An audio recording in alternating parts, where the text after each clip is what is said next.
Today's show is brought to you by Lovable. Here we go.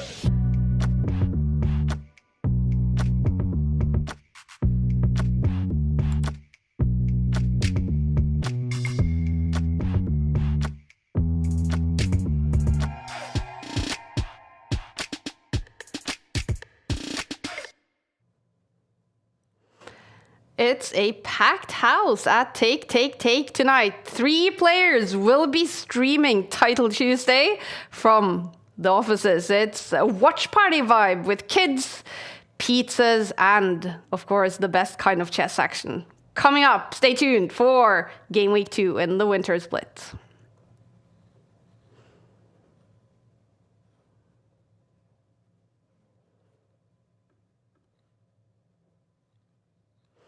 And here we are. Welcome to the Take studio as well, you guys. We are getting ready for Game Week 2 in the Winter Split. And today is a massive opportunity for players to stack up some important points on the Champions Chess Tour leaderboard. Welcome to our show. We are getting ready, and you might notice there is a change in the studio. You're used to seeing Grandmaster David Howell in this chair, but he is busy commentating on freestyle chess in South Africa. So in his chair, I have my good colleague Lucas Ranaldi, a FIDE master from Norway. He's going to be head of commentating and taking us through and guiding us through the chess moves in Title Tuesday today. Are you good, Lucas? Yeah, I'm good. Yeah? It's great to be here. I'm very much looking forward to doing this. Usually you take care of like daily operations in Take, the company. Is it nice to get a break from the desk, from your Excel sheets, from just the endless to-do list, and actually talk some chess? Yes.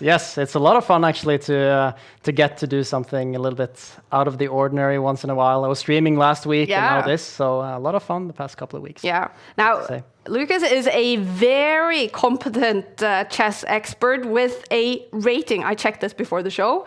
A Blitz rating on chess.com of almost 2,800. And he scored 6 points in Title Tuesday last week. He even played Alexander Bortnik, and an extremely exciting game, Lucas. Massively better. It ended in a draw. What was it like?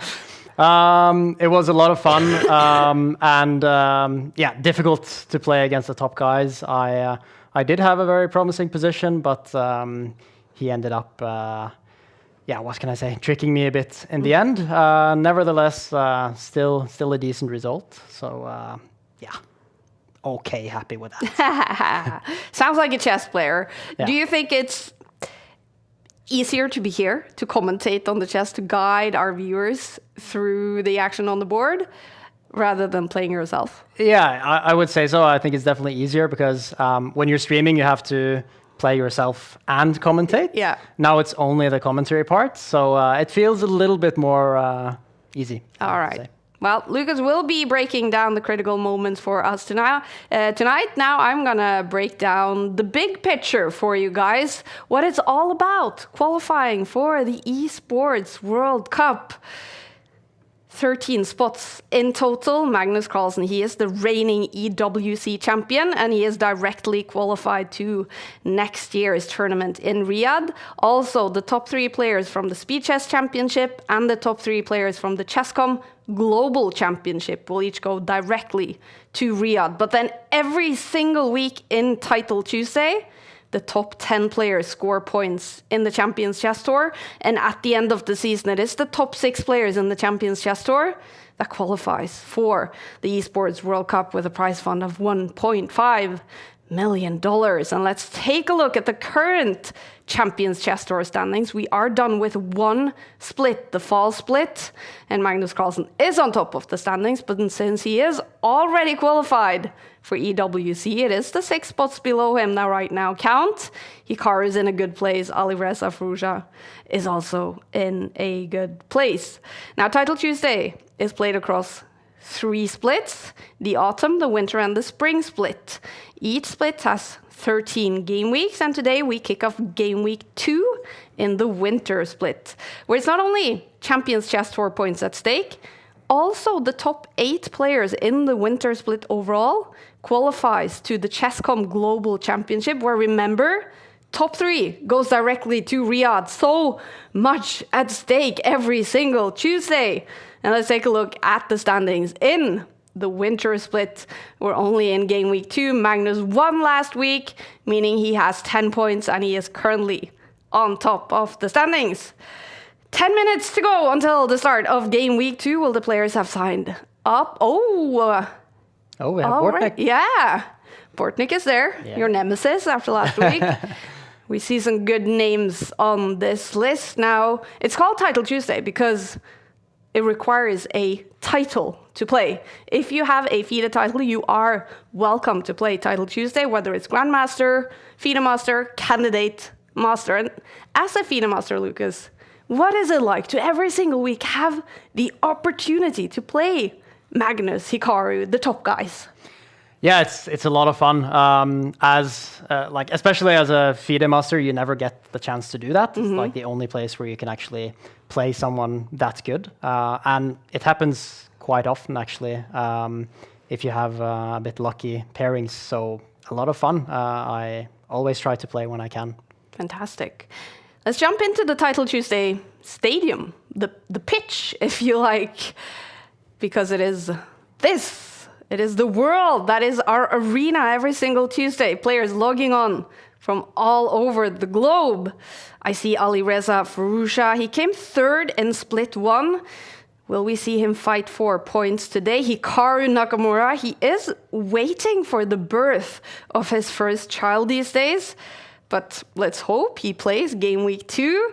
And then, of course, you see a bunch of players, some big names gathered in South Africa for the freestyle final. Some of them might join us today, though, because some quarterfinals have finished. But Lucas, is there any chance we will see Magnus in Title Tuesday today? No, unfortunately not. Magnus did, after losing the first game in freestyle chess, he did come back against Fabiano, meaning they will play a tiebreak. So no, we're not going to see him play today, but we might see some other players from freestyle chess. Yeah, he lost that first game in the quarterfinal match to Fabiano Caruana, making a blunder that even made him laugh. He lost the game. He made a huge comeback in the second game. He did, yeah. It's great to be able to win with black on command when you have to. So that was great. Unfortunately, that means we don't get to see him in Title Tuesday. It does mean, but that also means it's a huge opportunity for other players to stack up points and take a look at this. Here we are in the Take studio, and we have 3 guests in the building. Torstein Ba will be streaming from Magnus's 2882 streaming room. We have Jose Martinez in the Dave Cave and Jose Ibarra in our 3rd streaming room. All right. It's nice to have a packed office, I have to say. Yeah, it's a lot of fun. Yeah. Lots of things happening every week, and especially today. Yeah. Now we're going to dig a little bit deeper into the guys sitting below me in the Dave Cave. Grandmaster Jose Martinez from Peru, but he represents Mexico. Now he is in Oslo to show off his incredible skills in online blitz chess. I born in Peru, I'm Peruvian. On December of 2024, I changed my flag. I found my private sponsor who is helping me now this whole year. I'm living with a roommate in a city 2 hours away from Mexico City. It's a GM, and also he changed flag from Peru to Mexico. You have a mouse with cable? I prefer it with cable because I don't know, somehow fails these Bluetooth ones. Chess online is becoming harder. I don't see any single player who won entirely 11 rounds with a clear converting advantage, finishing the advantage. I never seen some guy. You need some sort of little luck. You need 150% of the energy that day. For sure, will be a dream if I qualify to the final EWC Esports World Cup. For sure, it's a dream. for Mexico, for Latin America, for my sponsor will be amazing. Kramnik match was the most stressful thing in my career. He's a former world champion. He's one of the most important players of of the history from 1970. But still, I was confident that I will win that match. Okay, after that, he never mentioned me after that year, at least. I don't know how his mind works. I don't think like he believes everyone is cheating. It's more than he don't like how chess is going. I think in his mind he was one of the most important world champions in the world because he beat Kasparov, he brings a lot of amazing ideas, his style was amazing. But nowadays, okay, no, nowadays is Magnus, is Hikaru, it's a lot of strong Grandmasters of India. I think he's trying to bring attention in some way, and he chose a really aggressive way to do it. This is my point of view. When I realized like I could play good chess with that kind of pressure and environment and cameras and people looking at me, I know like I cannot like. I can survive, I can adapt every single context or environment in chess tournaments. Jose Martinez is ready to play Title Tuesday Game Week 2 in the Winter Split. So far, 223 players have signed up. 4 minutes left. Hikaru is there, you guys. That's awesome to see. But let's talk a little bit about Jose Martinez. First of all, a lot of talk about Vladimir Kramnik here, a former world champion who's been a lot in chess talks lately because of what happened to Daniel Naroditsky, of course. Jose Martinez has also been under fire from Vladimir Kramnik. There was this clash of claims. Can you just enlighten us? What was this about, Lucas? Yeah, so short version is Kramnik accused Jose of cheating, I think after playing him in a lot of Title Tuesdays and online. And he challenged Jose to a match. And they played, and Jose beat him by quite a lot of points, as far as I can remember. And after that, he hasn't said anything more about that. Yeah. Best way to silence your critics, to beat them. Now, you know Jose Martinez. You guys both played in the Under-18 World Championships in 2017. What do you remember from that? I remember Martinez quite well, actually, from that tournament. The reason is that he won. He became the world champion in my group, and that was after starting with 1 out of 3 points. So he was actually doing very badly in the beginning. He was down on the low boards and struggling a lot, and then he just went on to win, I think, the rest of his games. So pretty impressive comeback. Incredible, resourceful player, never gives up, a fighting player. What chances do you give Jose Martinez in Title Tuesday today? I give him very good chances. As we've seen, when he plays in Title Tuesday, he's usually always at the top. We saw him almost win a Title Tuesday a few weeks ago. He came third. And he's, in general, just a very dangerous player, capable of beating anyone on a good day. And especially from the Dave Cave, as we know, it gives superpowers. Yeah. So let's hope we can see a little bit of that today. Would be amazing. Now, who else should we watch out for today? Yeah, so the next player I have on my list is Sina Movahed. Once again, it's one of these young kids who are just extremely dangerous. He came second in Title Tuesday last week. He's always giving Magnus a lot of trouble. He's beaten him a couple of times in the previous split. And always at the top once again, so let's keep an eye out for him. And I do notice there is the wrong flag on Sina Movahed here. He's not from Turkey, he's from Iran. We apologize for that. But let's keep an eye out for Sina Movahed today. And finally, Lucas. Finally, we have the one and only Hikaru. Magnus won last week, and this time Magnus is definitely not playing. So maybe this is Hikaru's chance. Let's see if he can win this time. Golden opportunity. Who will win Game Week 2 in the Winter Split? He's got some nice checks. There we go. He forks the Black King and Rook. He's about to deliver checkmate, and Anish gets the win. No, It looks like a big blunder from Andrea Sipenko. Oh, and Savian bails out. He takes that nice stalemate to end the game. Hikaru gets out of jail. And there we go. Queen's coming off the board. He's just a clear pawn up. This is actually losing or not is a question. I mean, I'm also going to lose on time. I mean, it's just an impossible spot to be in. And that is game over. Magnus takes the win. Impossible spot to be in. Magnus Carlsen, he scored 10 CCT points last week. He won Title Tuesday Game Week 1 in the winter split. Today is Game Week 2, and we're getting ready for pairings. Here we have them. Hikaru is going to start with the black pieces. Lasovic is here to play. MVL is here to play. Magzudlo is here to play after losing his freestyle quarterfinals. But we will follow Hikaru here in the first game up against a Chinese candidate master.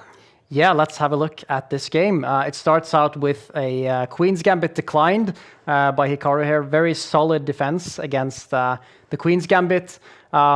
His opponent here actually goes for something very aggressive. This is a known Gambit, but Hikaru decides to decline the Gambit. He plays very solidly instead by bringing out the bishop. And now we go into a position where white has a little bit more space with these two pawns in the middle. But black has some pretty active ideas for counterplay and some good squares for his pieces. For example, this square where the knight or bishop can come. This is what we see here. And now it's possible for white to either trade or keep developing pieces. He attacks the bishop here, so Hikaru has to think about that. So what we can potentially see in a position like this is that white ends up having, like, once we trade these bishops, this bishop can become a problem for white because it's on the same color as all the pawns. And this is a typical kind of situation where the bishop is not great. But as we can see, he's trying to bring it out here to make it more active, potentially attacking this knight. So Hikaru has to think about if that's something he has to avoid, because yeah, exactly. He does move that knight away, and without anything on this diagonal, it's not so clear if the bishop is actually good or not. But we'll see as the game develops. For now, it's just about getting the pieces out for both players. I expect pretty soon to see the rooks come into the game as well. This is a very nice move by Gehua, if that's how you pronounce it. Gehua, yeah. Yeah. The reason is it's blocking out this knight. So the knight could have been annoying potentially here, getting closer to white's king, but now it's just never going to happen with this pawn controlling both those squares. And the knight is not that great here, actually. And we can see on the bar as well that white is doing pretty well here, and the opening hasn't been too successful for Hikaru. The plan is very clear now. White can, after moving this knight away, start advancing the pawn here and create a kingside attack. So it's actually a pretty uncomfortable spot to be in. Yeah, Hikaru. Look at that. Much better already for Gehua Wen. He is a Chinese player, 31 years old, candidate master, with a FIDE rating of 2200, but on chess.com, well, his rating is 2700, and he plays a lot of Title Tuesdays. Last week, he scored 5.5 points. He played 9 events in the autumn split, and his best result was 7 points. That happened in Game Week 7. Definitely a player capable with the white pieces to beat Hikaru. I mean, you never know. We've seen Hikaru lose in round 1 and 2 before. Yeah. So it does happen, and he's playing very well here. Definitely better than any average 2200 rated player. So yeah, I would give him decent chances. He's playing pretty fast as well. Hikaru is a little bit up on the clock, but it's not much. And I would say still, white is... yeah, there isn't much risk in this position, I would say. Slightly better now. It's all right. Hikaru, he seems to be getting into the mood. But Gehua Wen, he has some fans on social media. Do chat with us on YouTube, on Twitch, whether you're following on chess.com or the Take channels. We love getting your messages, questions, comments, and let us know who you're rooting for at all times. Gehua Wen has some fans. Yeah, and now we see something quite typical for when the good players are in not so great positions, that they slowly over time neutralize the opponent's advantage. And now we can see the bar going almost back to equal. But I do like Gehua's strategy here. He's trading off these pawns potentially. His pawn could maybe be a weakness later in the game, and he ends up having almost no weaknesses at this point. And once again, there's not much risk. Hikaru is the one who has to be a little bit careful here with the king, which is quite open. And this pawn could be a problem potentially later on. And we can see actually Gehua going for the attack now, threatening this pawn. That's something Hikaru has to think about. He goes for the counter attack. That is very interesting. So his plan now is to either give a check here. That's a direct threat, but there's also all sorts of things to think about with the knight here threatening the pawn. The pawn is not able to take back because the king would be in danger. So that's one problem. The other one is potentially the knight jumping here, and those two pieces very close to white's king would be incredibly dangerous, and that's definitely what Hikaru's opponent is thinking about here. Yeah, down to 1 minute 50 seconds. He has 1 minute less on the clock than Hikaru, the speed monster, Hikaru Nakamura. In Title Tuesday, players have 5 minutes each on the clock. There is no increment, meaning we often see red numbers on the clocks. We often see time trouble, scrambles, and we do see flagging. And we often see... Oh, there's a blunder. Oh! Has he simply missed this move? I'm starting to wonder if that could be the point. There's also a check here, but that wouldn't be that good as far as I can see. The knight could block. Yeah, exactly. So Hikaru does take that pawn. But I don't expect this to be something that he missed, because he was thinking for quite a while, and it's something that a player of his strength would normally see. So now it looks very good for Hikaru once again, also on the clock. This is going to be hard to come back from for Gehua. He's struggling now with the white pieces against a legend in Title Tuesday. Hikaru Nakamura is getting off to a good start. And look at that, young Krzysztof Duda from Poland has already won after only 1 minute in his game. Wow. Incredible start for young Krzysztof Duda. We have some other big names playing today. Maxim Vagier-Lagrave is here. I saw Anish Giri playing for the second game week in a row. That's awesome. Bortnik is playing. We have Jose Martinez in the house as well. And he is currently playing with the white pieces. His game is balanced. But this one will be a Hikaru win. Yeah, it will definitely be a Hikaru win. He can actually now go here and threaten checkmate if he wants to. There are so many good options. It's also worth noticing that this king, though it looks a bit exposed since it's far out in the open, it's actually quite well defended by these two pawns and the knight. The knight is usually a very good defender of the king because it's hard to give many checks against the knight. Also, the queen, the bishop are both far away from where the action is happening now, and we can see Hikaru actually bringing up his pawn here and gives another check. With this pawn, he not only does he threaten to keep moving up, but he can also potentially start bringing out his other knight, and there are just too many threats here for Gehua to try to figure out. Now we can see that pawn coming up. Hikaru takes this with a check. He's now up a knight, and he also has a very strong attack. And there should be a bunch of different ways to win here. He can give a check with the pawn, with the knight. I'm expecting Hikaru to finish quite clinically here. He's probably just thinking about how exactly is he going to do it. Mate in one now. Yeah, so the king has to move to the side, and then the queen would go here and give a checkmate. Look at that. It's a win for Hikaru Nakamura. Starting with the black pieces in Title Tuesday, game week 2 of the winter split, and he takes the first point. I think I saw a smile on Gehua Wen's face. Of course, it's big when you get to face Hikaru Nakamura. It ends with a loss for him.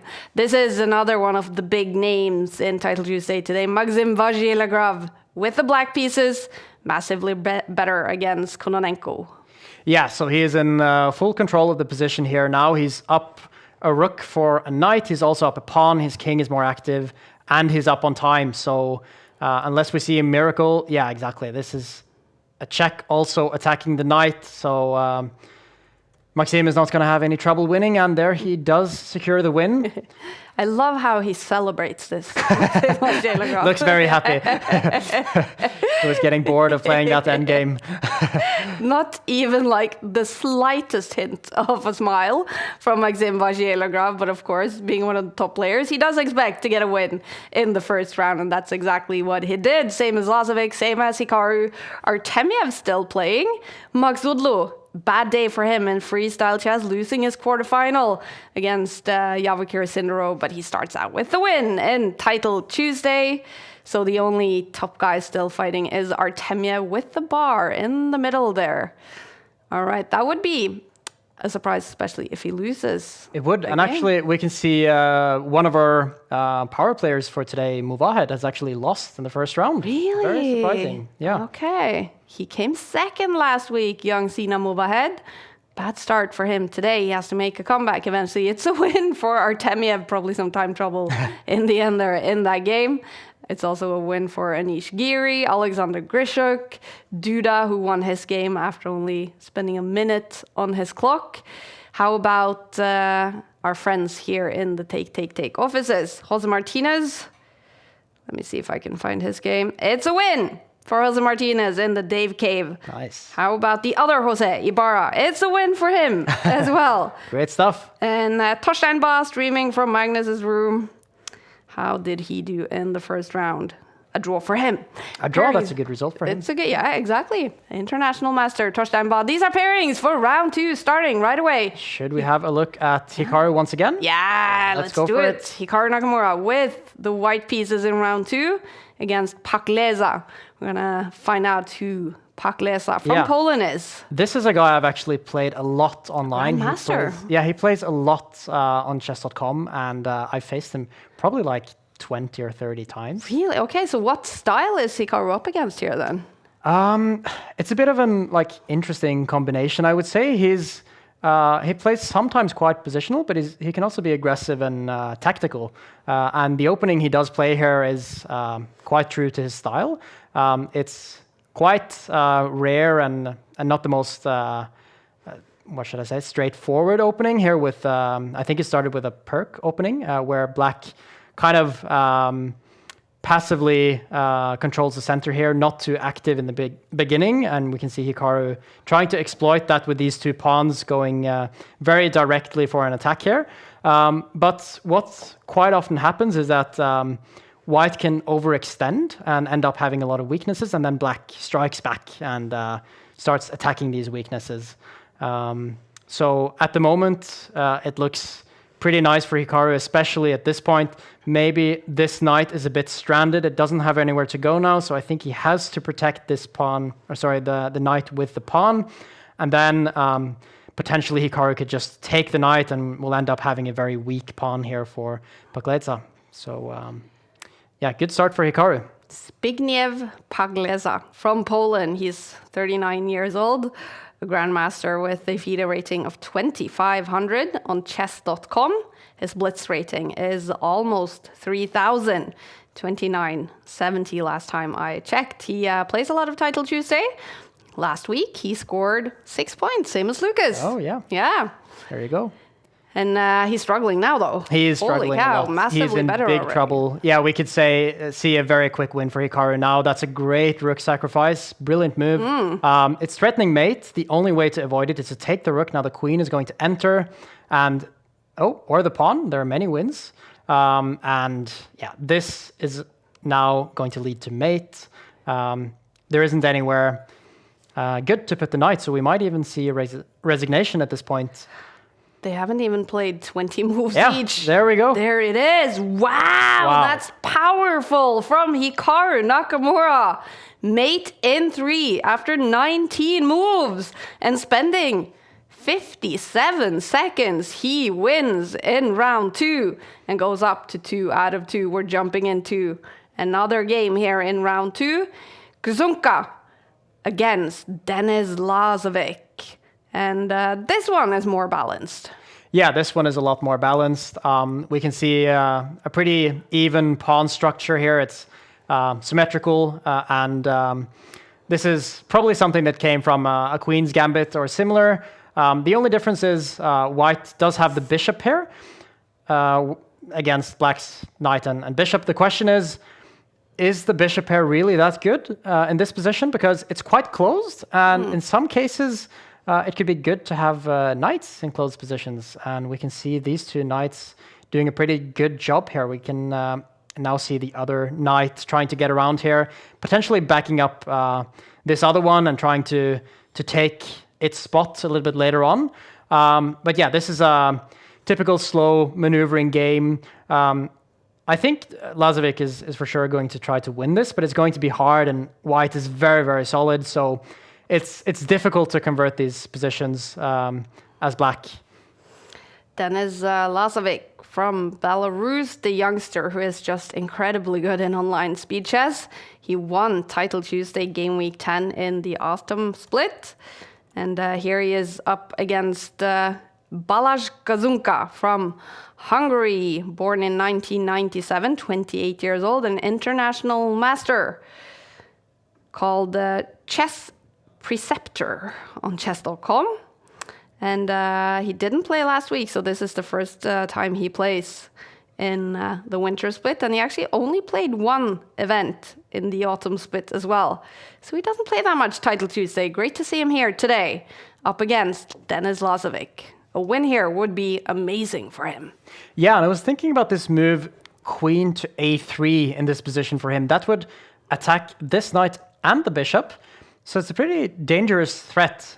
He does go for it, and has Lazovic blundered? He goes here with the knight, so getting out of the threat, but also attacking the queen and knight. So actually here, Gazonka does have the chance to take the knight or the bishop.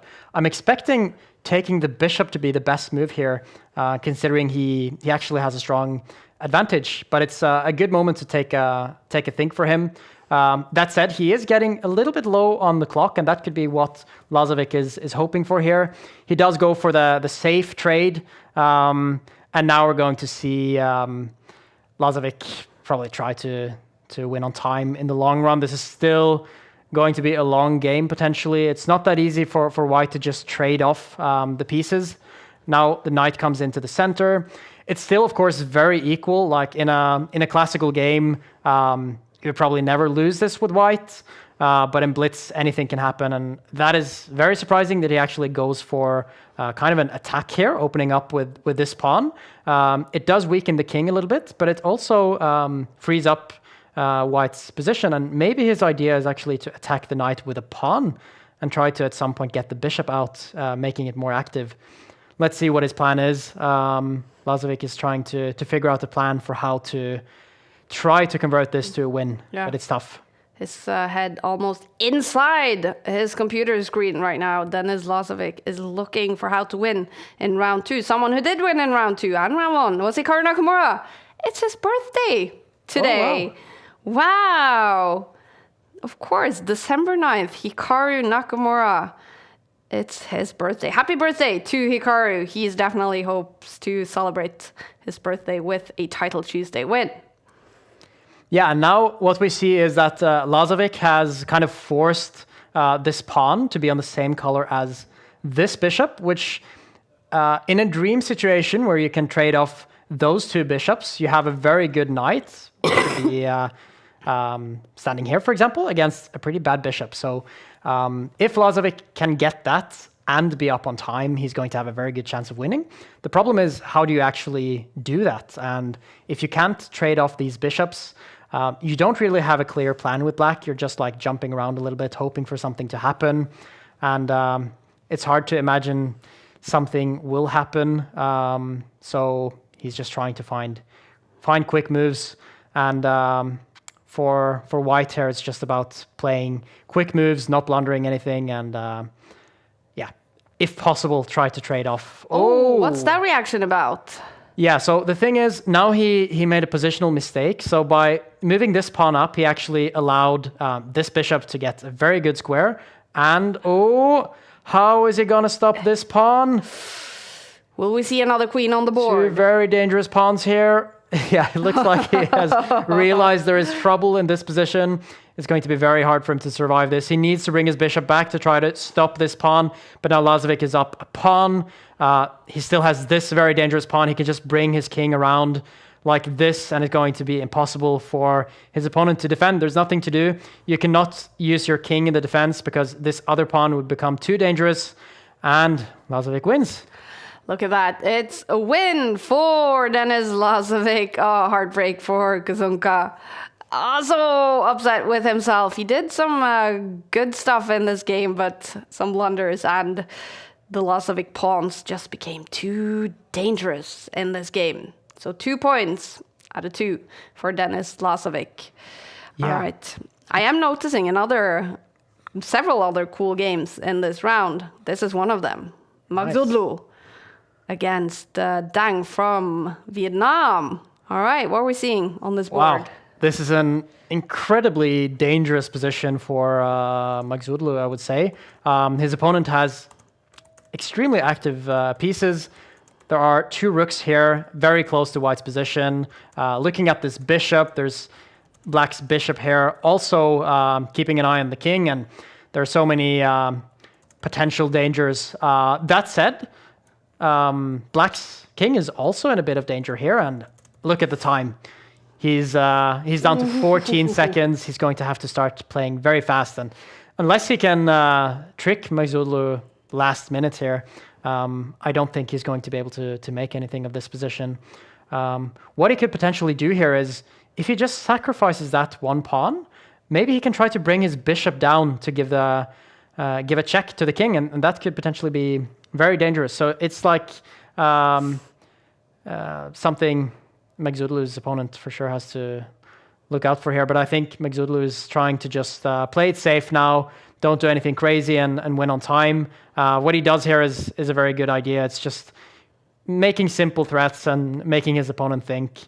And yeah, he's not going to have enough time. But now Magsudlu is getting pretty low on time as well. He needs to play a bit faster, otherwise he might be in trouble himself. But 14 seconds against 2 seconds should be enough. Should be enough. Now maybe you give a check exactly.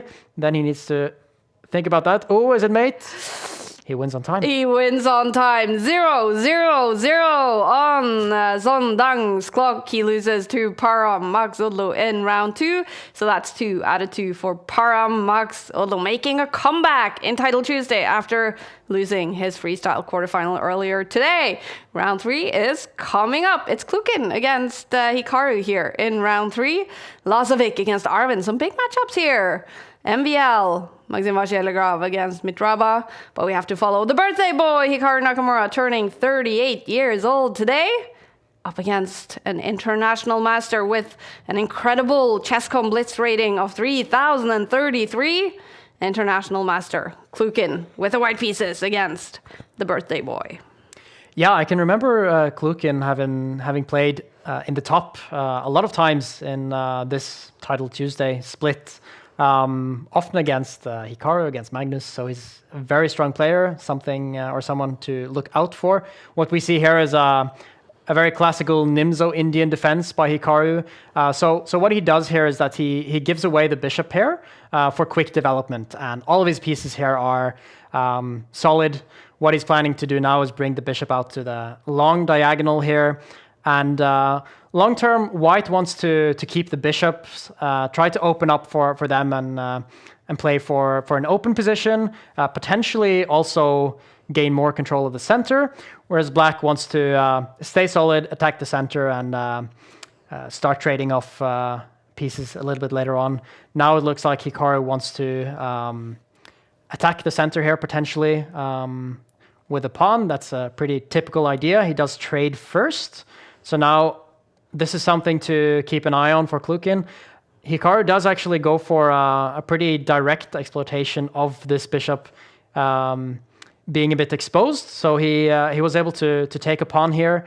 And now we can see the position is still rather equal, maybe even a little bit better for White. And what this means is that White has despite having sacrificed a pawn, white has very active pieces.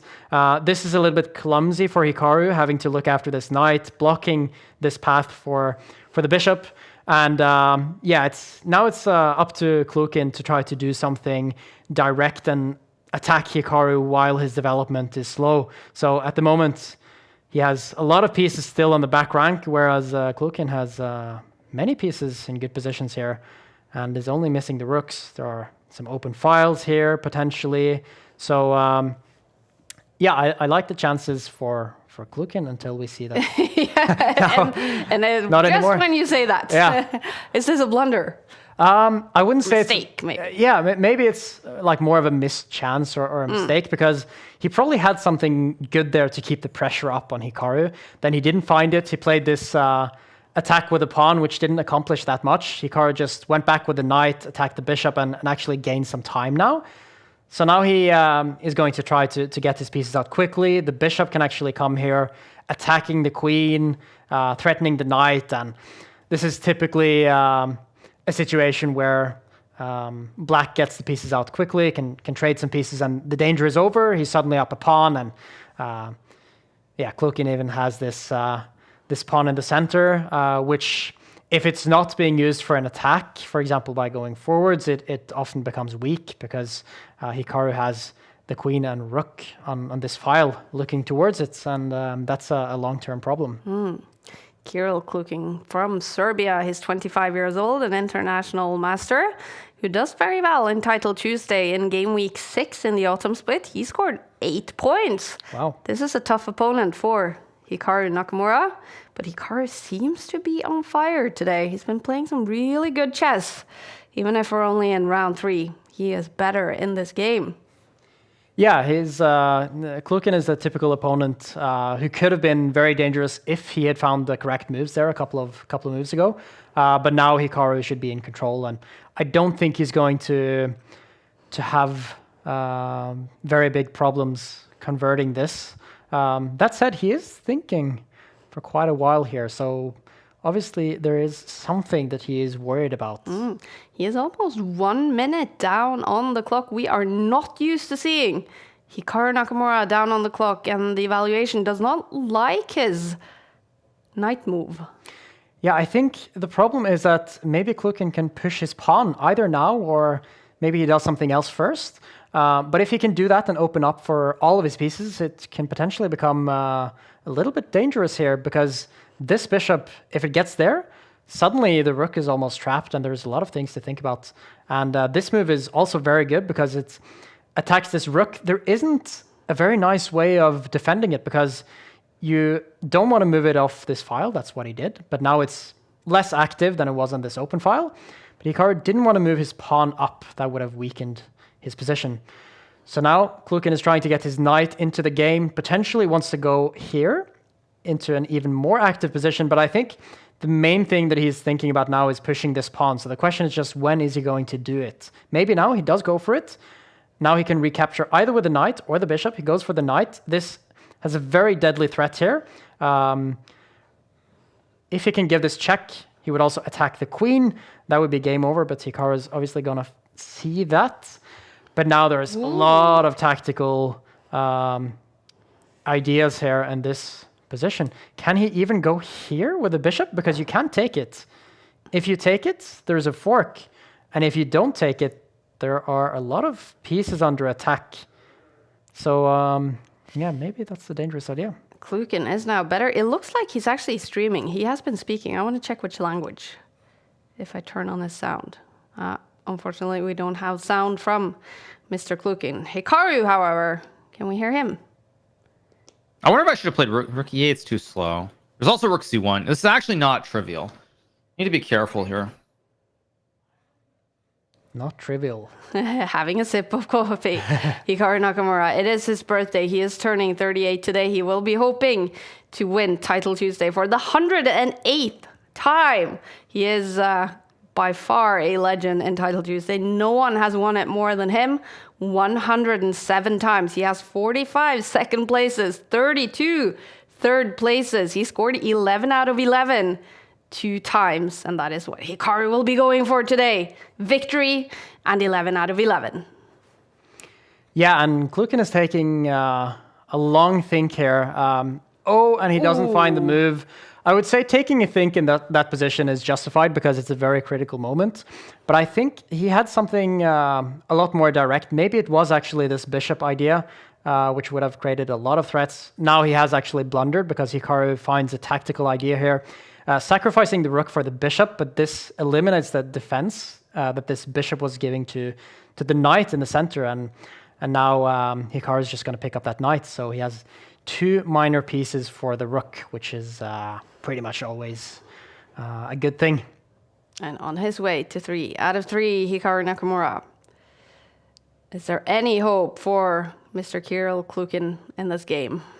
There is hope because at the moment he is threatening to take this knight in the center, which would lead to equal material. But I'm expecting Hikaru to find a defense against that. So yeah, I don't think there's a big chance for Klukin here, but he has to hope for a mistake from Hikaru here, which I don't think we'll see, unfortunately. He's also under the minute on the clock. 50 seconds now for Klukin against Hikaru.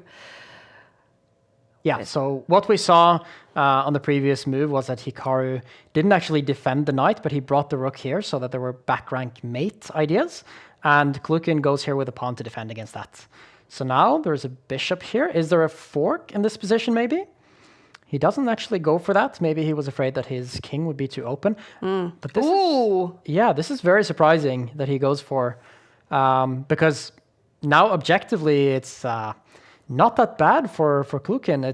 He's down a pawn, but other than that, it's pretty equal. There's opposite colored bishops, which is known for being drawish, especially if Klukin can trade off the rooks. Well, I asked if there was hope for Klukin. There definitely was hope for Klukin. The game is back to balanced. Yeah, the thing is, Hikaru is up on the clock, and I think that's probably why he went for this. He can play this on forever. He doesn't have to make any commitments. He can just go around with his rook and his bishop, maybe push a pawn at some point. There's just no way Klukin can finish the game in time unless he finds a trick, and this is going to be very hard. Remember, there is no increment in Title Tuesday, and that means 21 second is trouble for Klukin, and it also looks like he's in trouble on the board. That eval bar is jumping up and down. Yeah, and that's a very good point. Like, if this was a game with increment, it would be a very different story. Like, Klukin would have pretty decent chances of holding this to a draw, but now it's just not going to happen unless he can come up with something very special. His clock is about to turn red, and Hikaru is massively better on the bar. Will we see another win for Hikaru Nakamura? Will it be on the board or will it be on the clock? Will we see flagging? Bar is back to balanced. Wow, this is super exciting now because he actually does have... he had a pawn there for a minute, which could have become dangerous, but now it's just about the clock. Hikaru has to be faster, and Klukin is playing pretty fast. Now there's a bishop to think about here. Wow, Klukin is playing faster. He's actually... I wouldn't say outplaying Hikaru, but he's very fast, and now... Oh, who's this going to be? 2 seconds, 1 second. Can Klukin make it? Will it be Hikaru? What's happening? Hikaru wins. For Hikaru Nakamura. He wins on the clock. Oh, look at that. Frustration from Klukin. He was close. He played incredibly fast. Mouse skills on Kirill Klukin, but it's not enough.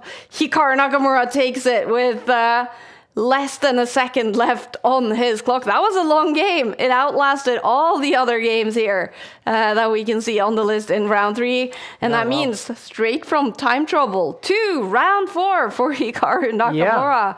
Wow, drama. He takes the point. It is 3 out of 3 for Hikaru. We see a bunch of players are still on 3 out of 3. Hikaru is one of those players, and up against Narayan in the next one. But we're going to jump into this one. Another American. It's Sam Sevian with the white pieces against our in-house streamer, Jose Ibarra. who is a little bit out of center in the camera. Nice lighting, though, I have to say. Definitely. Yeah, but he is also on 3 out of 3 points so far, and fighting in the top here. And we see an opening, looked like an English opening here. Black has a very far advanced pawn here in the center. Sometimes this is good if he can protect it and use it to get more space for his pieces, but it can also become weak. And actually we see neither happening, so Sevian just immediately attacks the pawn in the center, and Ibarra has to trade it off. So the pawn is gone. Now you could say maybe white has a slightly weaker king because this pawn is gone, but for now it doesn't look like a big problem. And actually Sevian is getting a bit of an advantage here. Now, exploiting this pin against the queen, or on the knight, and attacking the queen. There's a lot of tactical things to be aware of here for Ibarra. He has to move his queen. There isn't that much else to think about. He's probably considering, should he go back, or can he maybe try to stay in the center? In that case, I'm guessing he would probably go there. Other than that, there aren't many options. Yeah, he does go all the way back. Now he has to recapture. So now he's getting these doubled pawns. It looks like this opening has actually gone pretty badly for Ibarra. These openings, or sorry, these pawns don't look very good. They're very easy to attack. They can never really defend each other. And the squares in front are quite weak as well. So the structure here, combined with the central advantage for Sevian, is what makes this position quite good for him. Mm-hmm.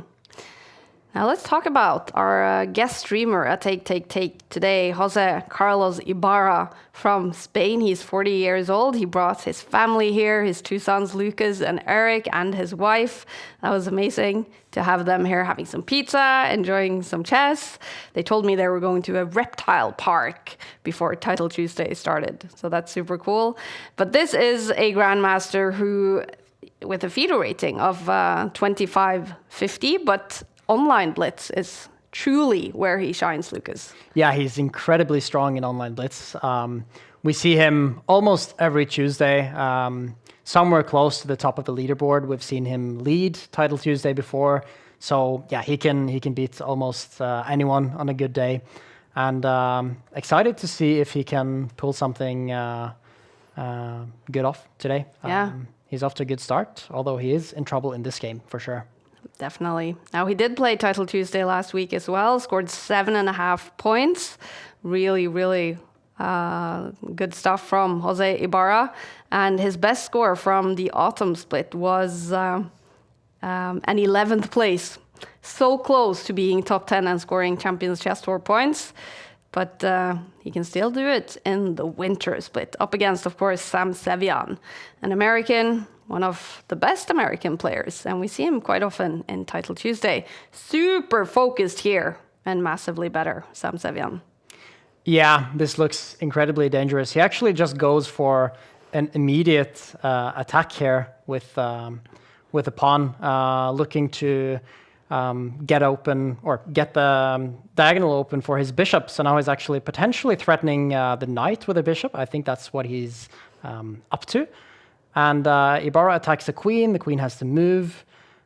What is Ibarra going to do now? He has a lot of problems with getting out his pieces. He is trying to get his bishop out and getting his king to safety. But as we can see, Sevian is already on the attack, and it's very hard for Ibarra to actually get developed in time here. Can we maybe see him now bring up the queen to attack the knight? That would be very dangerous. Oh, and Sam Sevian raises his eyebrows. Is he surprised about something? Yeah, looks like it. Maybe, yeah, he just goes for developing his bishop instead. He doesn't go for the queen move that I was talking about. Not sure what he is surprised about, but yeah, at this point, the thing is, he can play aggressively against this knight on the side, or he can just play this long term and try to exploit the weaknesses that Ibarra has on the king side with these pawns. And there we finally have Jose Ibarra on camera from the Take offices, streaming to his Spanish fans. I think he's streaming in Spanish. Meanwhile, Sam Sevian from the US, 25 years old. Yeah. And massively better on the board.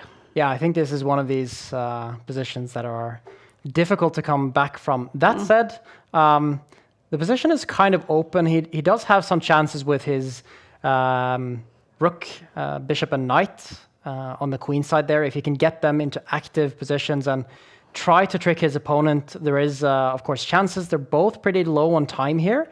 There's a lot of potential things that can happen here still. It seems like it's going to be a long game, so maybe it can end up being decided on the clock. Sam Sevian has ticked under 2 minutes on the clock. Now I see the black position, Ibarra's position, of course, the bishop very locked in, the queen is locked in.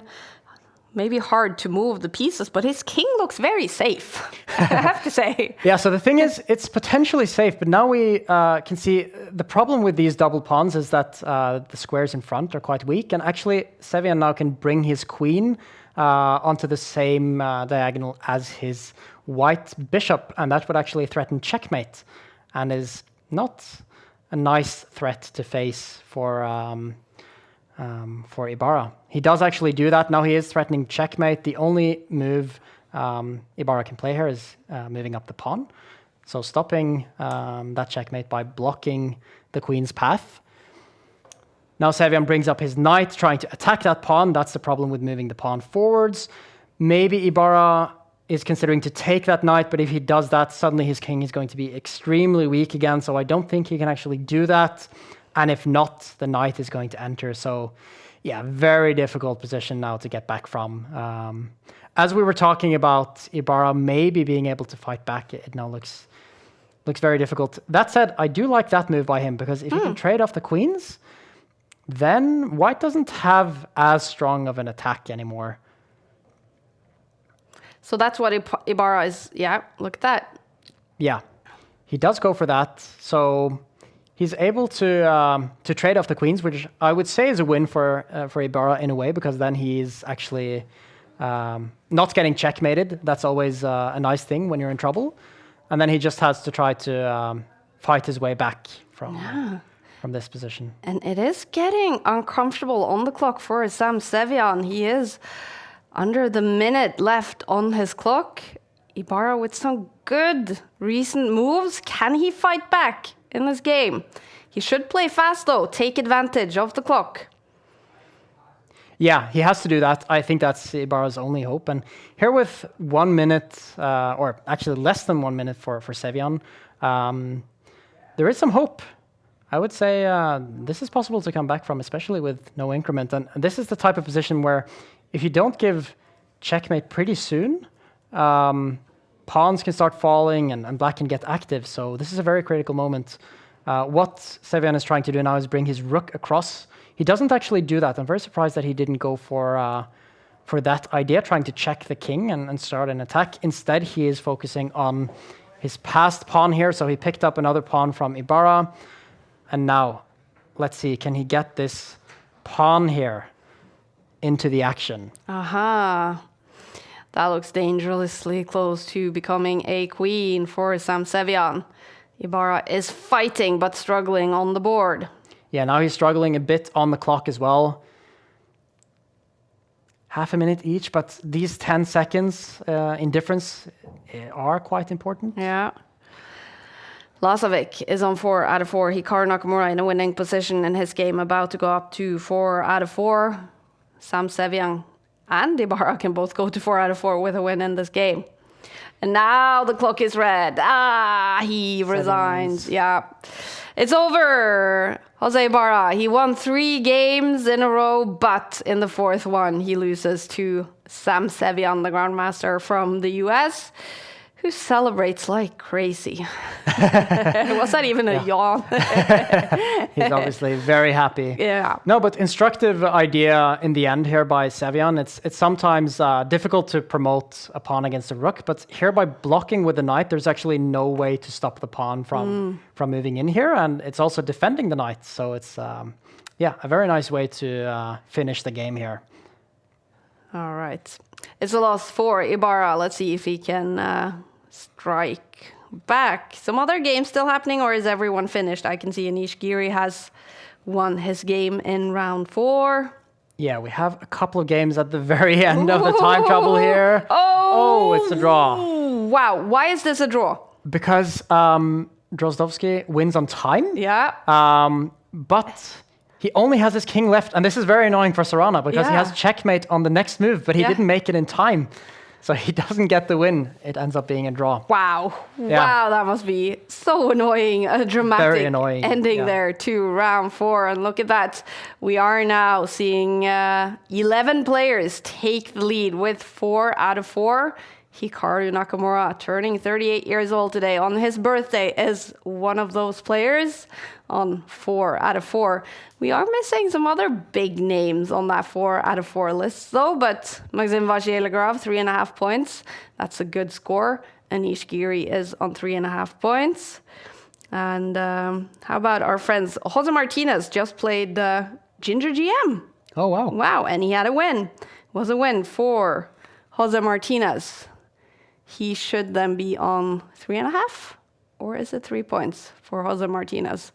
Well, all right. Yeah, let's see. Maybe we can get him into the standings here soon. Jose Martinez. We do have 3 players streaming Title Tuesday from the Take offices today. Players will now have a short break. We're going to sum up the action so far. Here we go.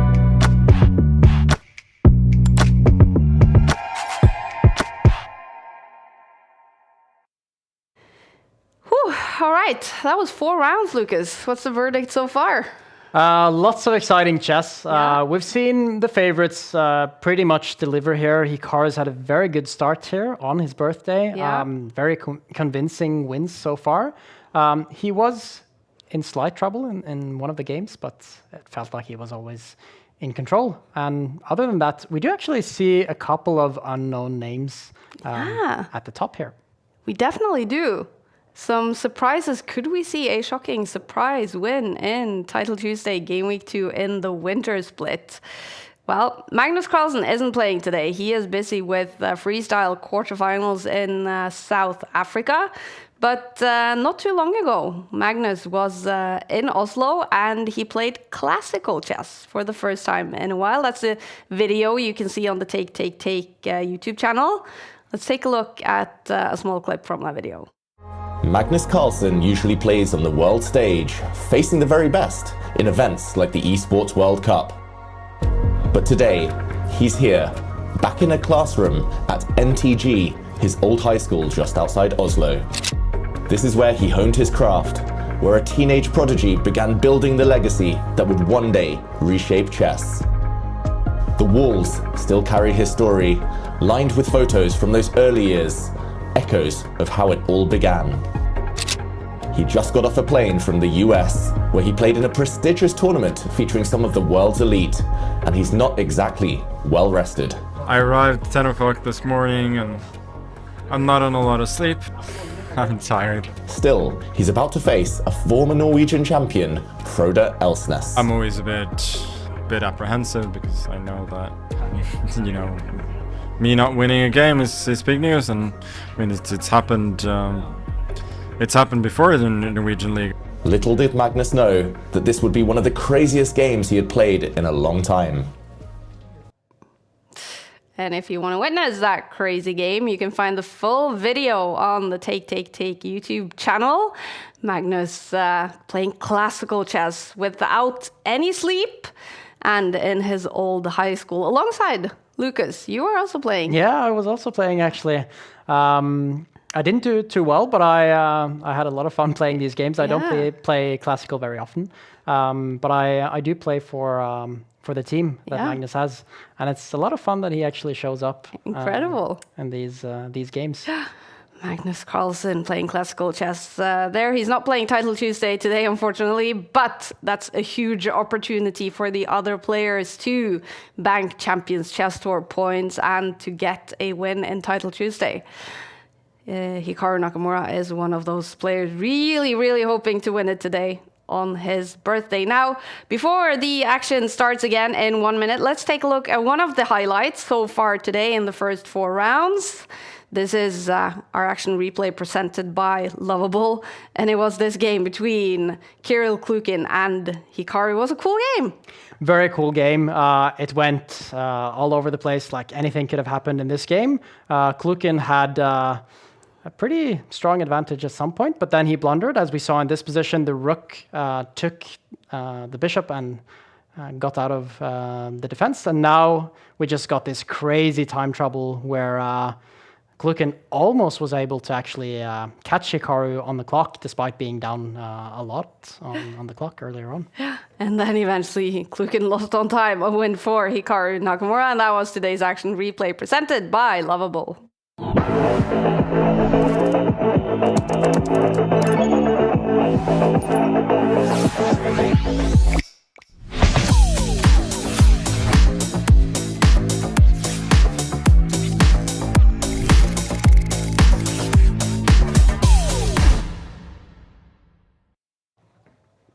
Get ready for more Title Tuesday action. Round 5 out of 11 is coming up in a few seconds. Hikaru Nakamura on his birthday on 4 out of 4. Who will he face in round 5?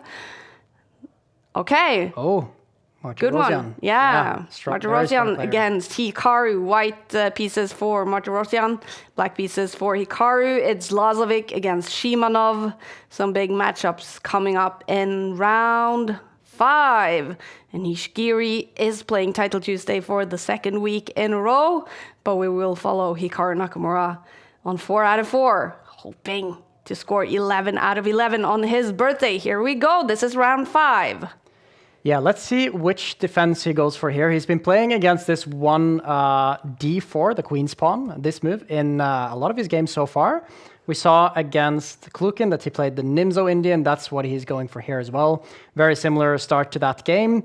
The point is, once again, that black gets quite fast development. And this is actually a line that I played a lot myself with black, where he goes for this, not the most common idea with taking with this pawn in the opposite direction of the center. But the point is that he has very good control of the dark squares. I expect him to probably move this pawn up at some point to get the bishop out. Then he's going to, later on in the game, going to try to push this pawn to challenge in the center. And usually these positions are a little bit better for white with more control of the center here, given that this pawn is kind of stepped out of the center. And his plan is probably going to be to play here at some point. But it's also very solid for black. So a typical good opening choice by Hikaru, I would say, not going into the main lines and keeping things interesting. Exactly. Interesting is what we're looking for here. It's a game between Hikaru Nakamura and Haik Martirosyan from Armenia, 25 years old, a Grandmaster with a FIDE rating of 26-25. His peak rating so far came in 2023 when he broke 2700, one of those super Grandmasters. His nickname on chess.com is Mickey Tarjan, and his online blitz rating is 3,113, which is incredible. But when you look at Hikaru's blitz rating, 3,406. Well, that's just incredible. And Hikaru Nakamura is fighting today to win Title Tuesday for the 108th time in his career.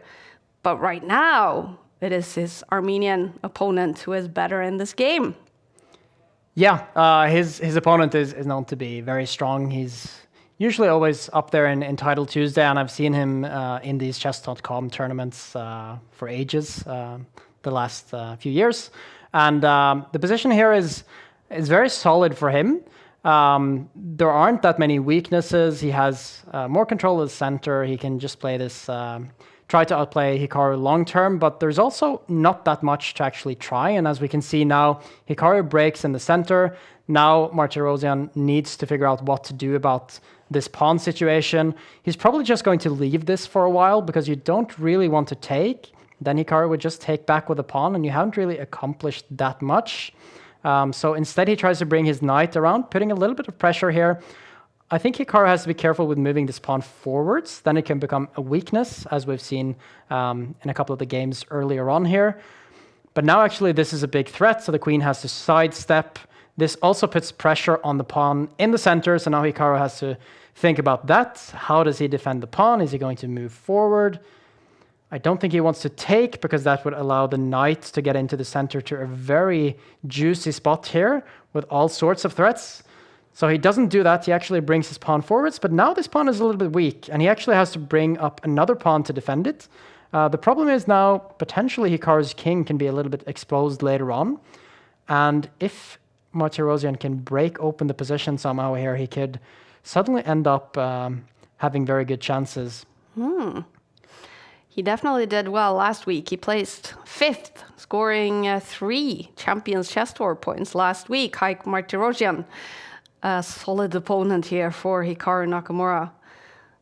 And he's causing some trouble already on the board. For sure, and he does actually go for an idea that I was thinking about here, to open up with a pawn, trying to attack the center, force Hikaru to take, and now there's this weak pawn, and also if Martirosyan can maybe bring up his other pawn, it becomes very open, and Hikaru's king is getting into more and more danger. The problem with going for this idea with white is that you also slightly weaken your own pawns, and you have to be aware of that long term. It's a little bit risky compared to just doing nothing. But Martirosyan is playing very aggressively here and going for the win, so that's good to see. We do like aggressive chess. He is better on the bar. Meanwhile, the quarterfinals down in South Africa have finished. It was a win eventually for Magnus Carlsen, knocking Fabiano Caruana down to the losers bracket. Also a win for Levon Aronian in the quarterfinal against Hans Niemann. But these players, they're fighting it out in title Tuesday, game week 2 in the winter split. Yeah, and Hikaru doesn't look too happy. He's also spending a lot of time here. He's down half a minute on the clock. It seems like he's found a plan now, which is to sort of shift the game towards the king side here on the edge. He moved his queen and the rook out of this file, so he's definitely going to be playing towards Martirosyan's king here. I'm curious to see what he's going to do next. Is he going to try to double his rooks on this file at some point? At the moment, he actually needs to think about this pawn as well, which is potentially a little bit weak. It is an option to capture it now with the knight, but I don't think you want to do so, because maybe Hikaru can exploit this pin here, which would be available for him then. He might bring up his pawn, attack the knight. So once again, a critical moment here where Martirosyan needs to figure out what is he going to do. It's not so easy to find a plan, but he is definitely better here with many weaknesses for Hikaru. And also better on the clock now, ticking down to 2 minutes, but Hikaru has less than 2 minutes on the clock. Yeah, and I like this move that he played now with the king, just getting the king out of any potential danger on this diagonal, also kind of overprotecting this pawn so that it's never in danger. Now he's maybe going to bring his queen into the position, which would attack a lot of pawns, and Hikaru doesn't seem to care, but it's maybe something that Martirosyan will try here. Let's see what he does. He does actually go for that. Hikaru has to defend. He brings his queen back, defending both the pawns like this. And we see a lot of quick moves happening here now. It's all about the clock. Do not get too low on the clock here, because we still have a lot of pieces and many moves to be played. So as long as you don't blunder, playing fast is a very good idea here. Martirosyan, the first one to take a little bit of a think here after those very rapid moves. And I still like his position a lot, but he needs to pick up the speed. Where's the queen going to go? This is a little bit awkward because you don't actually... Yeah, you can't go here because it would have been trapped, potentially. So He goes here. Now the rook takes a pawn, gets the rook into an active position. Looks like the momentum here is shifting towards Hikaru slowly. But there's still a lot of chances here also for white. Now he brings his pawn up. I like this move. He is going to bring his knight into this very nice central square, which can keep jumping into Hikaru's position. It actually goes the other way instead. Oh, this queen is in danger. Ah. Almost getting trapped. Can Hikaru at some point maybe like bring his rook around?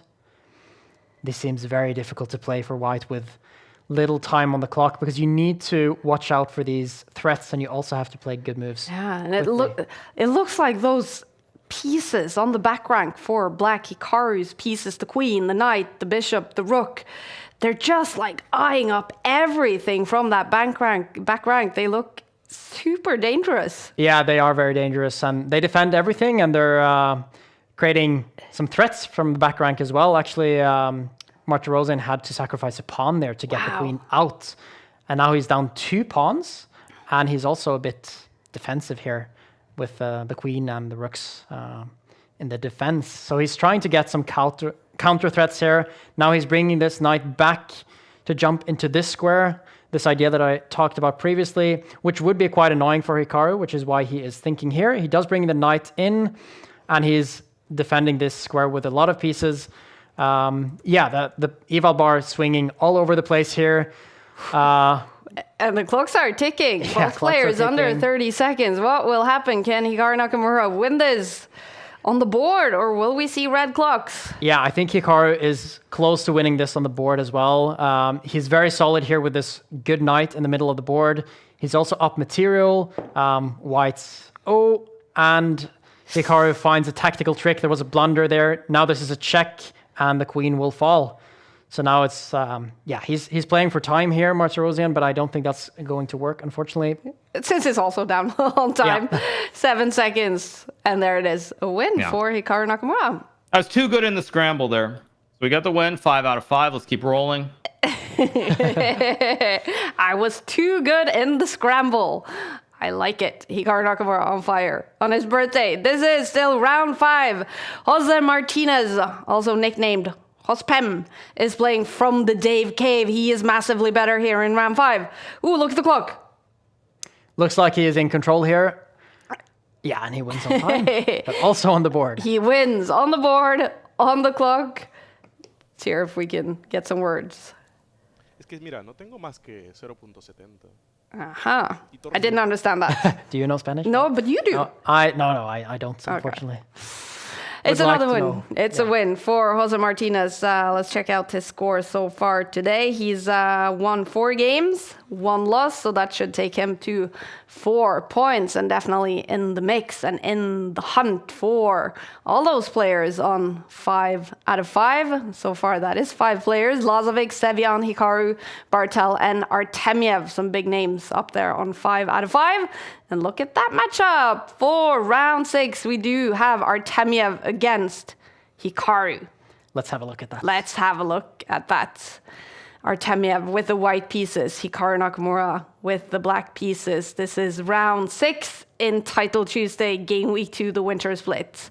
Vladislav Artemiev in a nice blue shirt with the white pieces.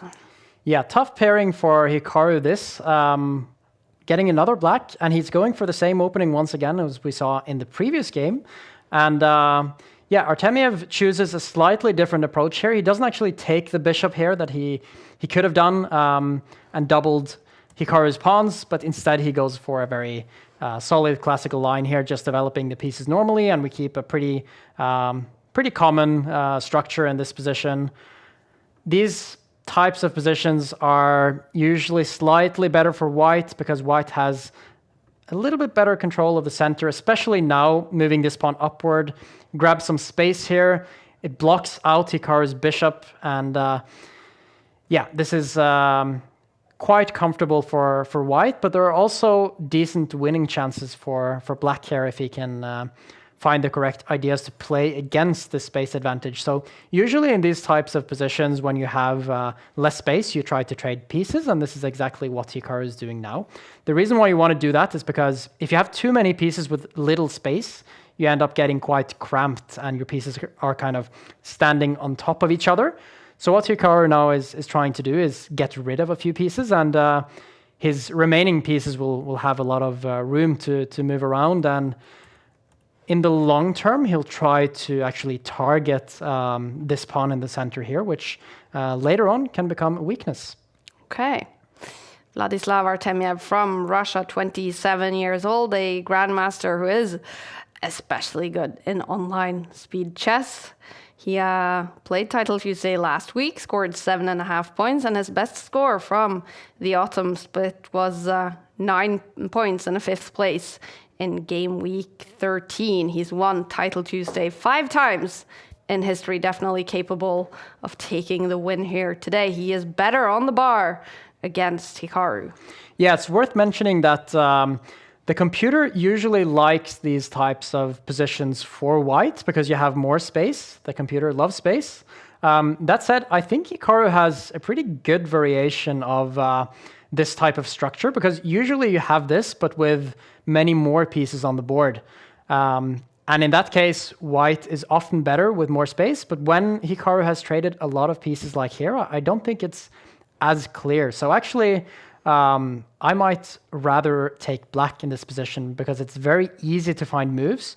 You just keep developing your pieces. You can, at some point, maybe bring the knight in. You don't actually have to do much, whereas white has to be a bit precise and try to build up the attack here. For example, by moving the knight, bringing up the other pawn, but that's also sometimes a bit risky. So even though the eval bar says slightly better for white, I think it's a good start for Hikaru, especially looking at the clock as well. Look at that. Vladislav Artemiev is down to 2 minutes 40 seconds on his clock. Hikaru still has 4 minutes left. He is playing incredibly fast today, Hikaru. He seems so confident and powerful today. Yeah, he looks very comfortable at the moment, and now he's thinking about this idea with the pawn attacking the queen, but the main idea is actually getting the knight into this very nice square, putting even more pressure on this pawn in the center and seeing how this can potentially become weak. The only thing is, if he does that, he commits quite a lot himself, and his own pawn can become weak on c4. So he has to consider quite carefully if he wants to actually do that. So let's see what he goes for. He does actually do it. What is his follow-up? He does defend this pawn. Now, a couple of ideas here. Hikaru can either go for bringing this knight into the center at some point, but he has to defend his pawn first. So in that case, he can maybe try to move his queen here, so he's able to bring up another pawn and defend. Or he could just play this very slowly and try to stay a bit still and see what happens, because the pressure is on white here. I like this idea as well, trying to trade the queens. If the queens come off, it's maybe a good thing for Hikaru, because there's less attacking potential for Artemiev in this position. You're never going to give checkmate to the king in a long time. If this happens, and now he actually goes for a direct approach instead, Hikaru doesn't look happy about that. No, let's listen in. No sound on Hikaru, unfortunately. But something. Yeah, I think what he's bugged him. Annoyed about is that now he has to be a bit careful with this pawn that Artemiev has in the center. It can potentially become very dangerous if it starts marching up the board. And a couple of moves ago, this pawn was blocked by a pawn that Hikaru had here. And it wasn't really necessary for Hikaru to allow this to open up and be traded. He could have just waited, not allowed Artemiev to march forward, and that would have made things more difficult for him. Whereas now the play is more direct, and we could easily see things get traded off here. Yeah, exactly. He goes for that. Now this pawn is captured, but this is very drawish, and it feels like Hikaru is not too happy about that, given that he did have some potential in that position. So you expect this will be a draw by agreement? Yeah, not quite yet, but I think it will be a draw pretty soon. They might trade off a couple of more pieces here, and then once it fades out to an equal endgame with no passed pawns or anything, they'll probably agree to a draw. So even with 1.5 minutes more on his clock, that's not enough for Hikaru to play this on the clock. There's not enough pieces, pawns left on the board. I mean, it's always possible because you can play this on forever. You can, even though it's extremely equal, you can just play 50 moves, move a pawn, play 50 more moves, move another pawn. So maybe that's what Hikaru is going to do. Well, Sam Sevian takes down Maxime Vagier-Lagrave to go up to 6 out of 6. So Hikaru needs a win in this one to go to 6 out of 6 to keep that perfect score. Right now, this is looking like a draw against Artemiev, though. Yeah, and this is the typical thing that we see. Hikaru doesn't allow the pawns to be traded off. He could have just captured this pawn. This would have been captured. But he tries to keep it on for as long as possible, which is a good idea if he's going to play for the win. So he's trying not to get the king into the game, either to start attacking this, or if he could get the king across, he would actually defend his pawn and can start attacking once again. I would actually give Hikaru quite decent chances of winning this, because you don't very quickly get traded off the last pawns here. I mean, you get these pawns you can trade, but then with the remaining pawns here, it's hard to do much. The thing is, Artemiev, yeah, okay, so they actually just take the draw. Eventually, it is a draw between two giants. Artemiev and Hikaru agree to a draw, and that takes them both to 5.5 points. But we will see some players actually on a perfect score. Sam Sevian and Denis Lazovic both on 6 out of 6. We do have 3 players streaming Title Tuesday from the Take offices today. One of them is Jose Ibarra. He just beat Anish Giri. Yeah. Impressive stuff. Awesome. Very impressive. Yeah. Look at that. He is sitting down this corner. Here you see him.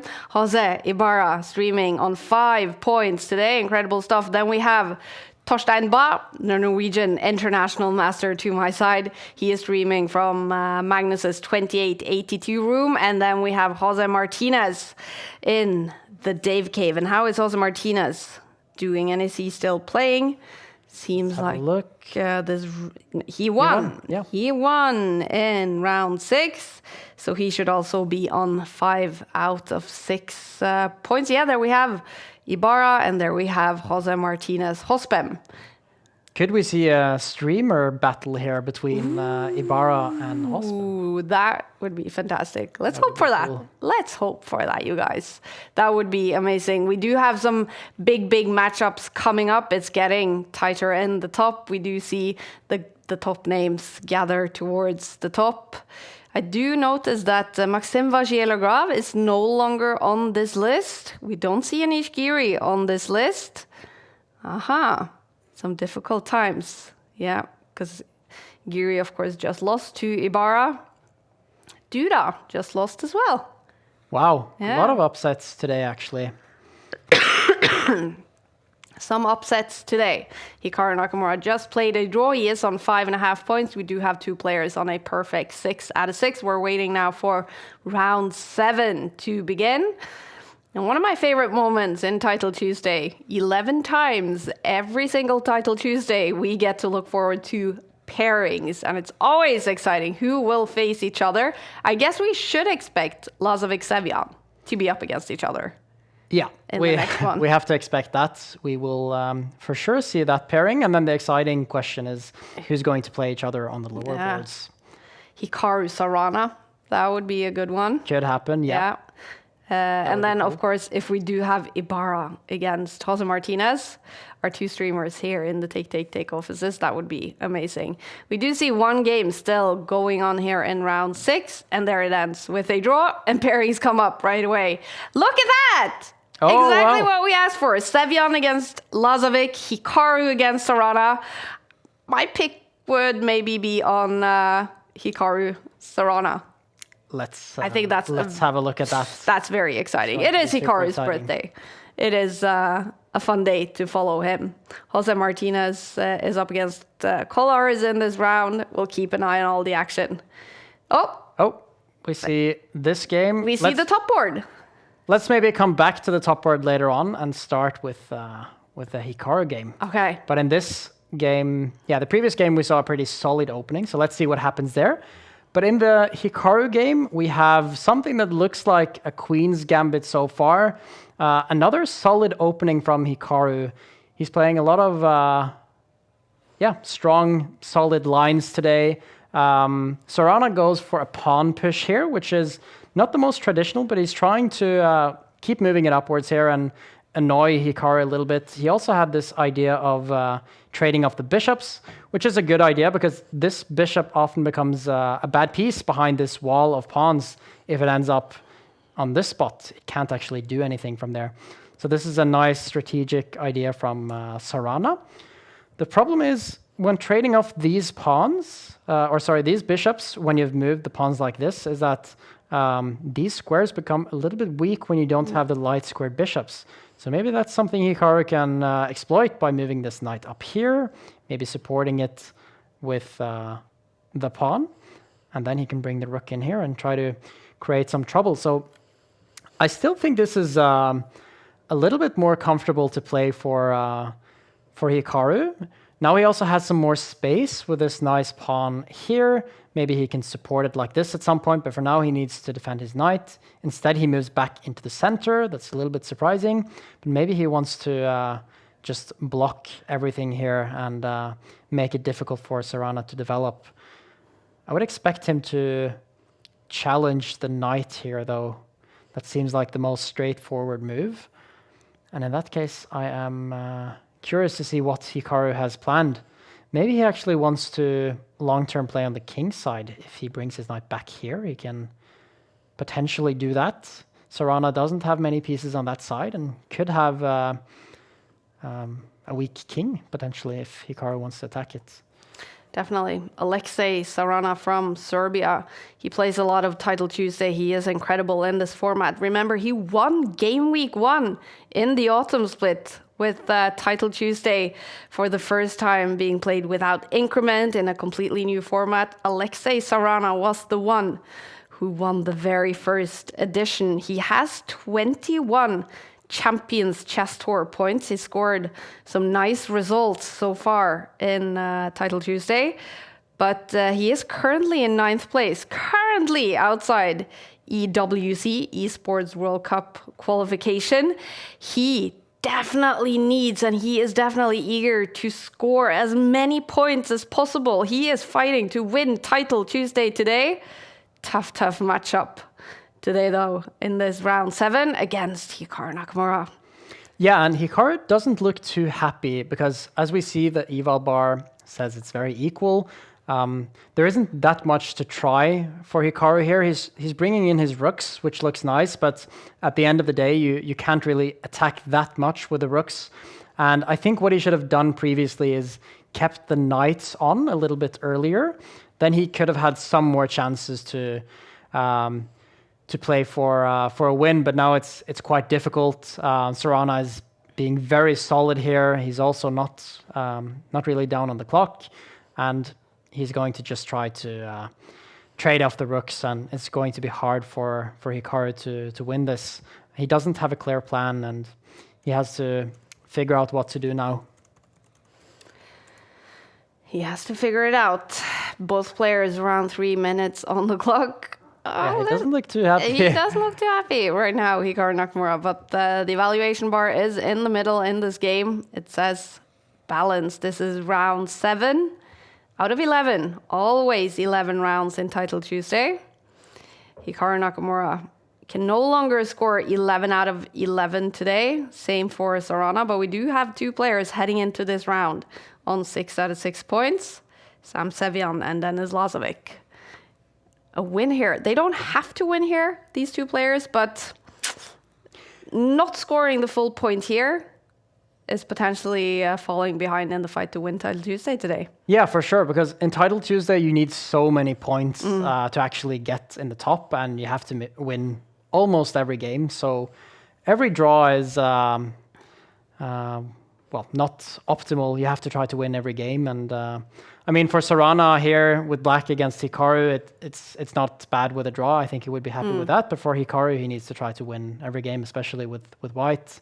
and it's going to be very hard here. He has, I would say, a slight advantage because he's in control of this C file. He has pretty good pieces, but there isn't really anything to attack here. There aren't any targets for Hikaru. And Sarana just plays a pretty simple move. He attacks the rook. I don't think he's going to do much. He's probably just going to move back. And yeah, after that, he might try to bring his rook over here at some point. He does it immediately, actually, attacking a queen. And after that, he's going to save his bishop. And yeah, he's still very, very solid in this position. Hikaru might hope that Sarana trades these queens, because that would actually give him a passed pawn that he can try to move up. Instead, he just trades himself. He's still in control of this C file, so he's going to try to bring the rook in somehow. But once again, there aren't that many targets. He needs to try to end up in a position here where, let's say he can trade the bishops. He can have the superior rook in this endgame and try to attack this pawn and have a very slight advantage. But now actually the bar swings. It says it's better for Sarana here. Trouble for Hikaru. Can he bring his rook here? Yeah, exactly. This pawn. How do you defend it actually? Did Hikaru miss this? He doesn't, once again, he doesn't look happy about this. Seems like a free pawn. Hikaru though, is he going to go for some sort of counter attack here against Sarana's king? Because this king is very exposed here with these dark squares not being protected at all. It's a typical checkmating pattern here. If you have a bishop on this square and you bring the rook around, super dangerous. So maybe they're both playing for a win here and they both have decent chances. Suddenly this ended up being super interesting out of the blue. Wow. Well, that's what you get in Title Tuesday with no increment on the clock and 11 rounds every single Tuesday. We see fighting chess, we see aggressive chess, we see chances, we see blunders, we see brilliant moves. Hikaru. Oh, much better now. What's happening? Yeah, so what's happening is that he has suddenly a passed pawn, which is very dangerous. He can just give a check, start marching this pawn up the board. That pawn starts moving very quickly, and you have to start thinking about how you're going to stop it. Sarana's counterplay is also not that obvious. The thing is, he also has a passed pawn, which he's going to start moving up the board. So this becomes a race here with the passed pawns. Who's going to promote first? And maybe neither of them are able to do so, but at this point, it's very difficult to play for both players. Hikaru also has this weak pawn here, which Sarana now correctly tries to attack. And once again, it looks better for Sarana, but super complicated. Wow, and he joins us on camera. That's fantastic, because this is about to get dramatic. Two players now taking under the minute on the clock. Right now, Sarana is much better, but it feels like this can go any way. Yeah, this could go either way, but I think Sarana's pawns here are much more dangerous. He's been able to bring two very dangerous pawns up the board here. This one is now a protected passed pawn, and protected passed pawns are a lot more dangerous than only passed pawns, because as we can see, Hikaru's pawn, it can't really move because the rook will just take it, and it's very hard to get in a situation where you can start moving that pawn. And in the meantime, Sarana's pawns are also very dangerous. We can see Hikaru trying to bring the bishop back to support here and stop the pawn from moving, but once again, Sarana controls the square with the rook, tries to move the pawn up. Yeah, it's not over yet, but it's very difficult for Hikaru here. We also see them very low on the clock. Huge moment now for Alexei Sarana, better on the bar. He is in 9th place in the Champions Chess Tour standings today without Magnus Carlsen playing Title Tuesday. It's a huge opportunity to score CCT points. He picks up a pawn. Yeah, he gets Hikaru's pawn, so now he's actually the only one who can play for a win here. Hikaru doesn't really have any very dangerous tries here. Oh, did he blunder this move? Once again, extremely complicated here. The point is he has pinned this bishop, and now this passed pawn is coming. What do you do about that? How is this going to be defended? And red clock for Sarana. Yeah, now it's completely winning for Sarana. The question is, can he do it in time? He's down to 8 seconds, but he has a rook and bishop to deal with. Now he's going to give a check. Can he pick up that rook? It's going to be very difficult. He needs to at least get rid of these pawns as well, so that you can, worst case, sacrifice for the rook. I think he has to do that. Does he have time, though? Does he have time? Wow. Can he do it in time? Can he do it in time? Eventually, it's a draw. Wow, how is that even possible? Mate in 5, less than a second left on his clock. It ends in a draw. It ends in a draw. That could have gone either way. I thought for a second Hikaru was going to win, that Serrano wouldn't be able to pick up his rook in time, but then he suddenly got the rook, but he was too low on time to actually give checkmate with the queen there. So is it actually Hikaru offering a draw? No, I wouldn't say so. I think he's trying to flag his opponent and try to do something confusing, because he was probably expecting the rook to go back and then he could sacrifice. So I don't know what it was about. Holy moly, that's a dramatic ending to a game. Maybe a fair result. A draw between Hikaru and Sarana, taking them both to 6 points. We now have 3 players on 6.5. A draw between Sevian and Lazovic means they're on 6.5. Artemiev joins them on 6.5. Hikaru is chasing only half a point behind. And round 8 is about to start. Artemiev, Lazovic, Sevian, Hikaru, all-American battle. Is that the one we should follow? Maybe let's look at the top board for this game. Let's follow the players in the lead here.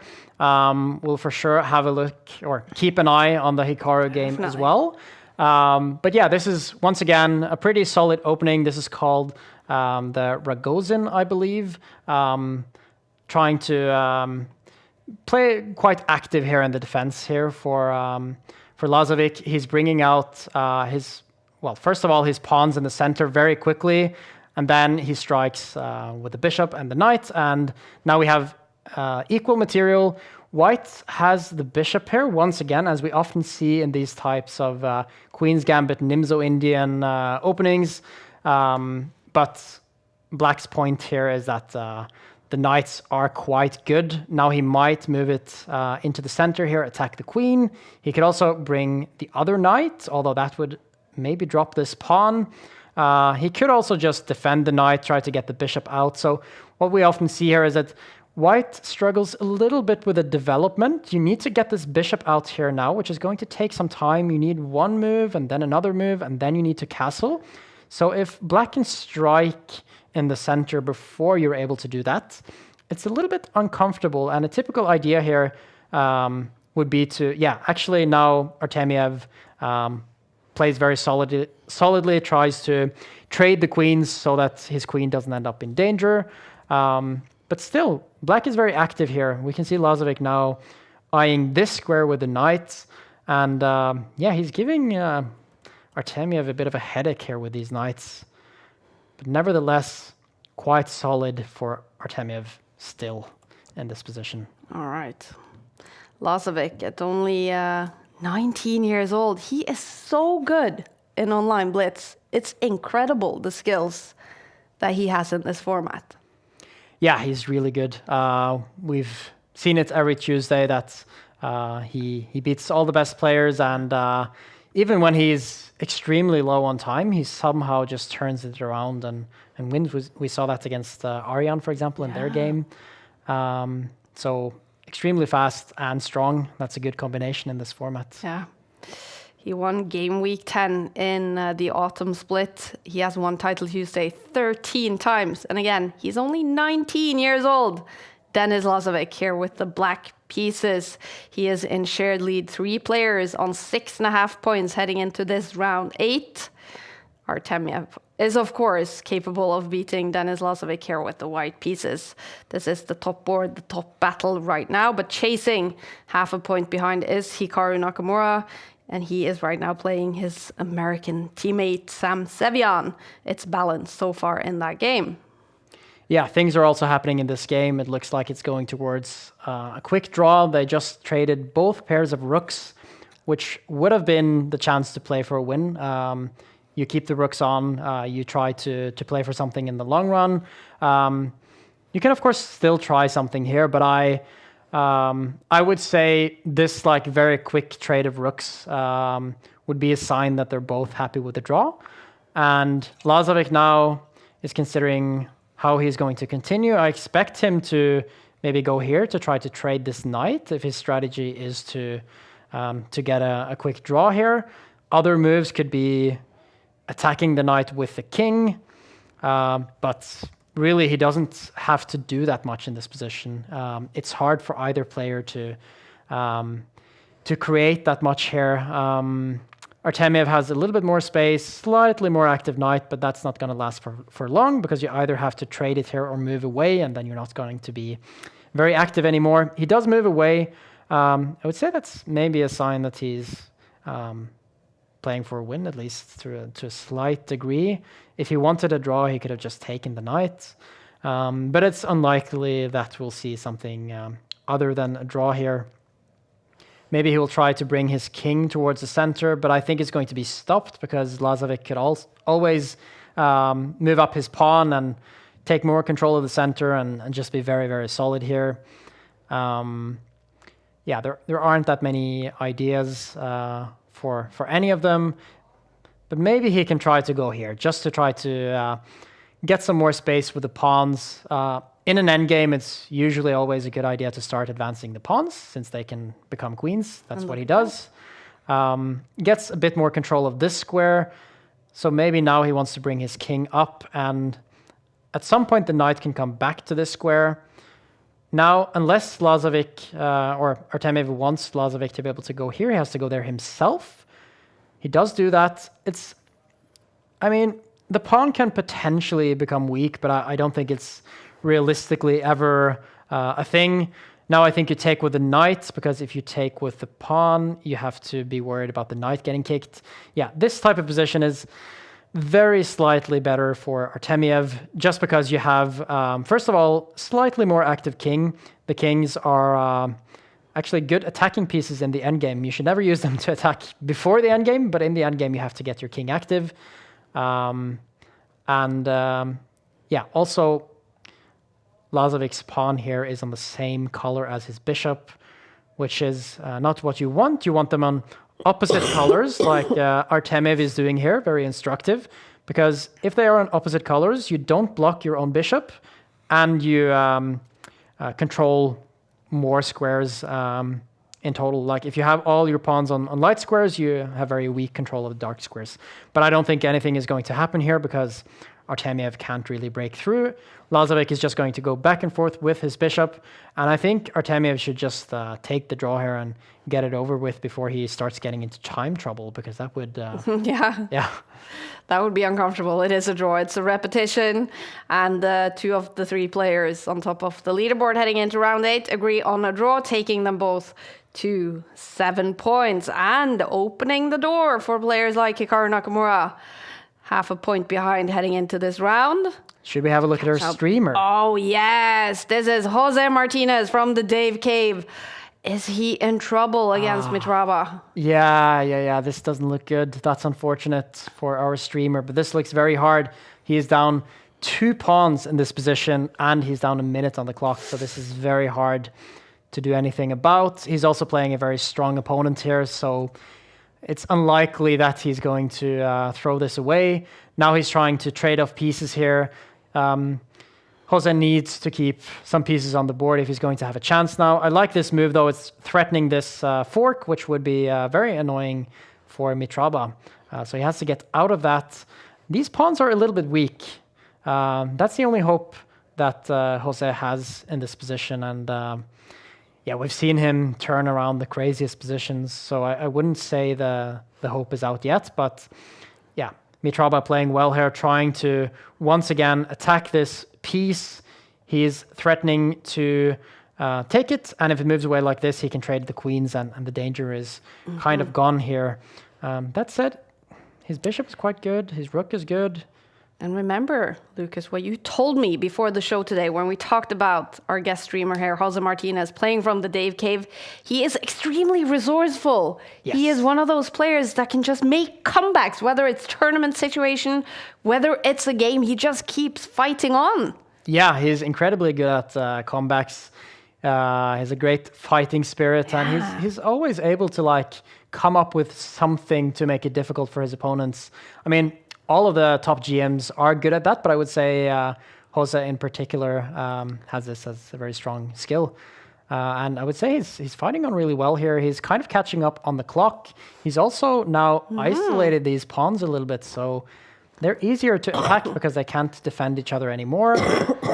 Mitraba also still has this pawn here, which is in danger. He has to think about, is he going to defend that pawn? Yeah, this isn't easy now at all. We see actually the bar jumps back to equal. Now he attacks the rook. Wow, this is looking like a potential comeback here. He's still in trouble on the clock, but like on the board, I would say he's close to coming back here. Now he picks up this pawn very soon with this knight, and now it's just back to equal almost. All right, Jose Martinez has fought his way back in the game. Look at those clock. 19 seconds for Jose Martinez, 27 seconds for Mitraba. Will it be decided on the board or on the clock? Now it's back to better for Mitraba, jumping back and forth, the eval bar. Yeah, here it's all about the clock now. They just have to be incredibly fast. They're actually equal on the clock now. It's losing for Martinez, but if he can just sacrifice his knight for that pawn, there's still hope. He has to avoid this pawn becoming a queen. Then I think Mitraba would make it in time here. Otherwise, I think there is some hope. So is he going to be able to pull something off here? What is he going to do? That's a very good move, trying to eliminate that knight. If you move it, the pawn becomes a queen. Now he's going to get a queen. Is he going to be able to do anything in time here? I think he's going to get mated, but they're both very low on the clock here. That looks like checkmate. Oh, in Spanish, but we get the essence of that heartbreak for Jose Martinez. Mate in one and a win on the clock for Mitraba. But some good fighting there from Jose Martinez. Yeah, he almost got back there. Extremely well fought, but unfortunate that it didn't. That it wasn't enough. It wasn't enough for Jose Martinez, but still more games to come. And look at that, it was a draw also between Sam Sevian and Hikaru Nakamura. Alexei Sarana was able to win his game. So look at the standings right now. It's back to extremely even. We have 6 players on 7 points. Lasovic, Artemiev, Sevian, Sarana, Shimanov, and Esipenko. Hikaru on 6.5 points, chasing behind. And we have 9, 10, 11, 3 rounds to go in Title Tuesday. But right now, the players will have a little bit of a break, and we're going to sum up the action so far. Here we go.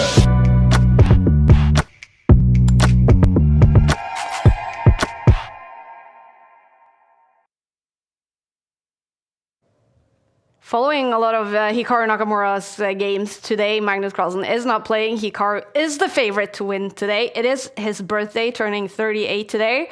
And one of the highlights so far, the game with Hikaru versus Alexei Sarana. Let's take a look at an action replay from that game. Yeah, so after being a very equal game for a long time, this became very open and both players had very good chances. We saw here the battle of the passed pawns.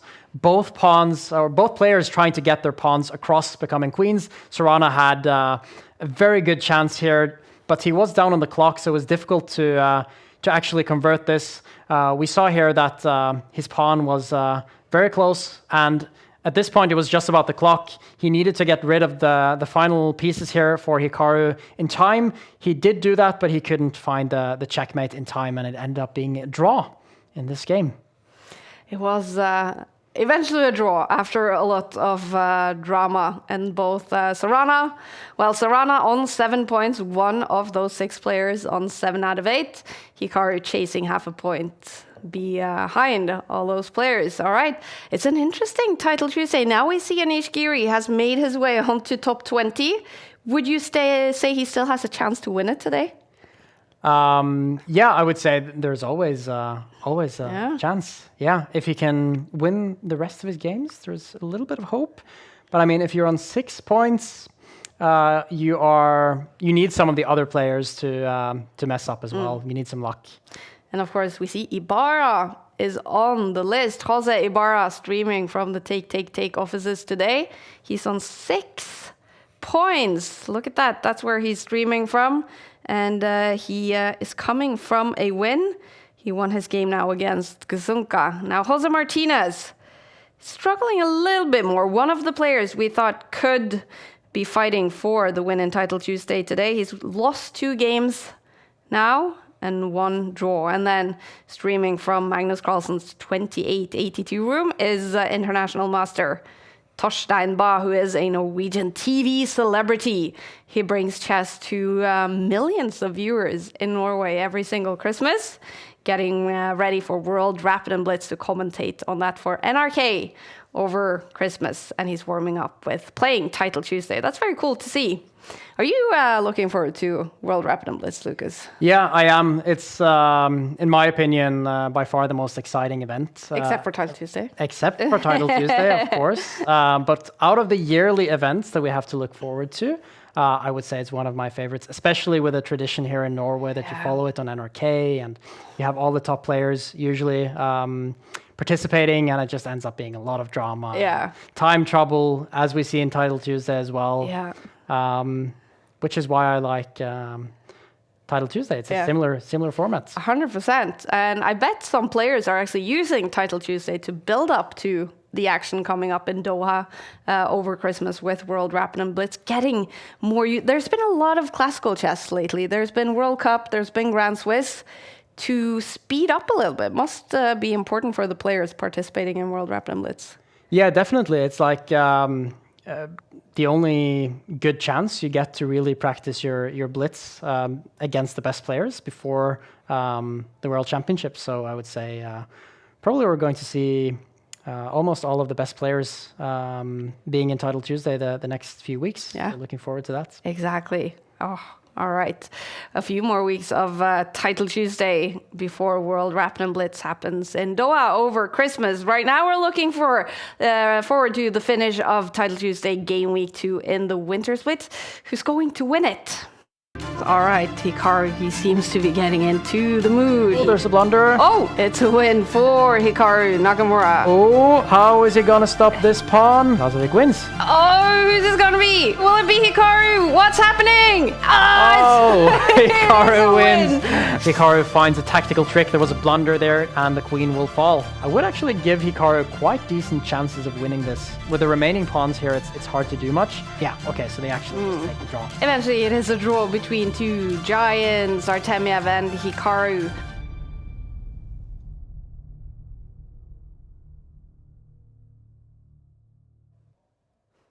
All right. Deep breath, Lucas. Action is about to resume. We're getting ready for round 9, 10, and eventually 11 to decide the winner of Game Week 2 in the Winter Split.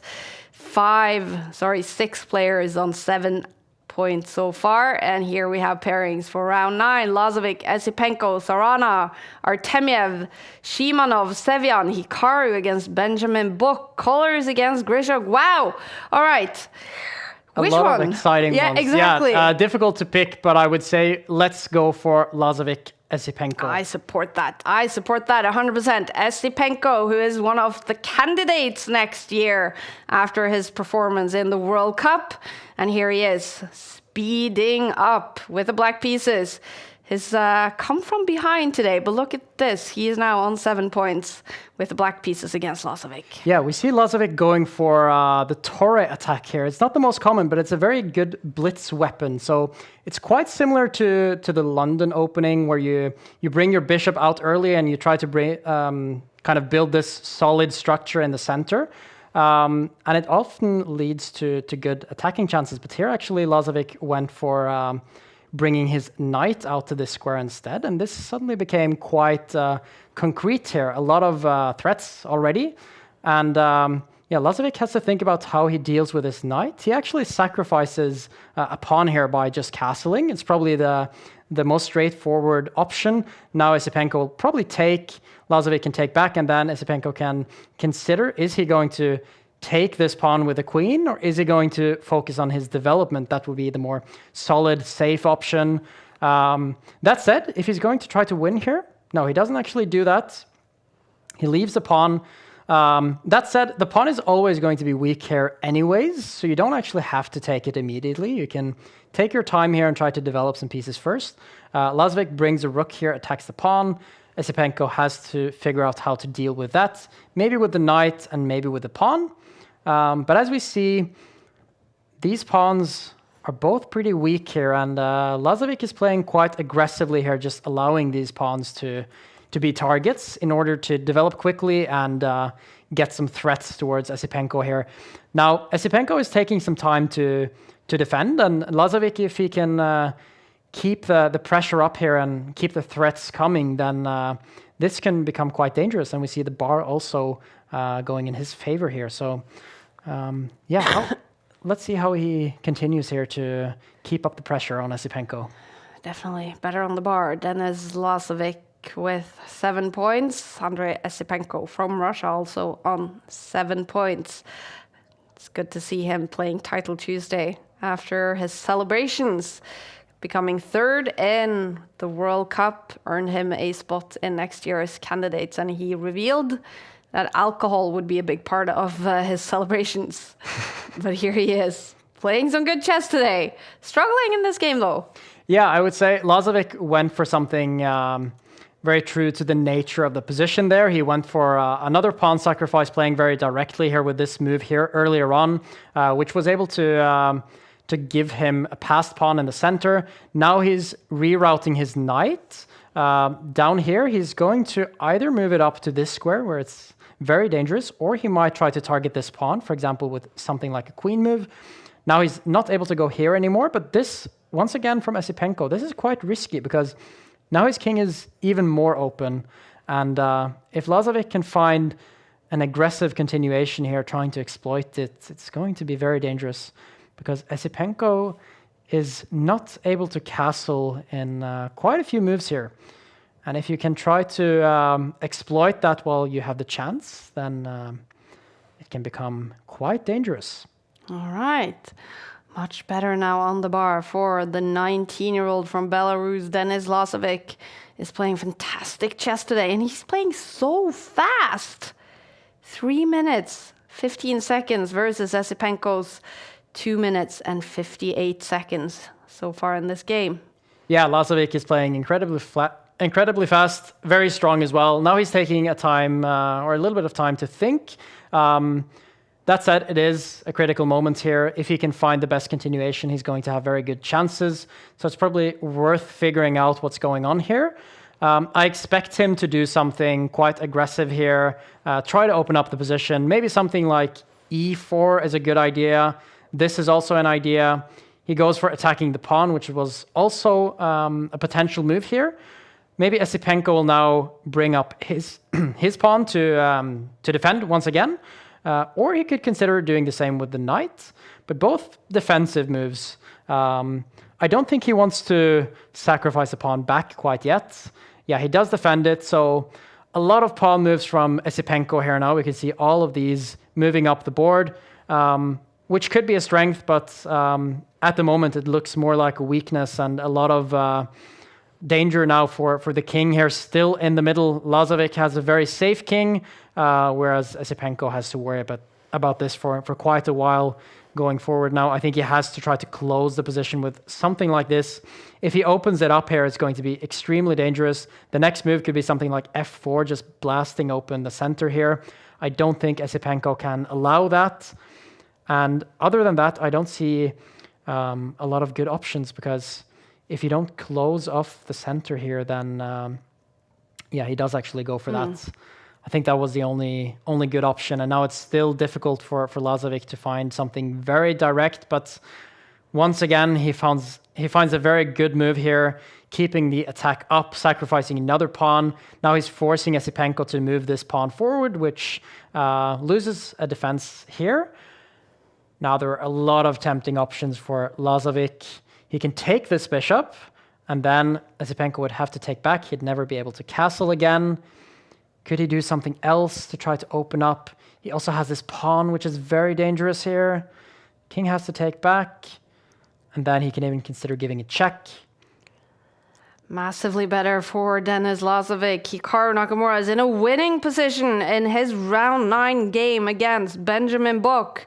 Hikaru on 6.5 points, fighting now to go to 7.5. If Lazovic wins this game, he's going to be on 8 points. And it's looking very, very good for the young Esipenko bringing the king out for a walk cow, here. that's brave. That is very brave. He Yeah, he's not going to survive there for long, so he really needs to get some of his pieces into the defense here quickly. And mate in 8. Wow. Is this game going to be over very soon?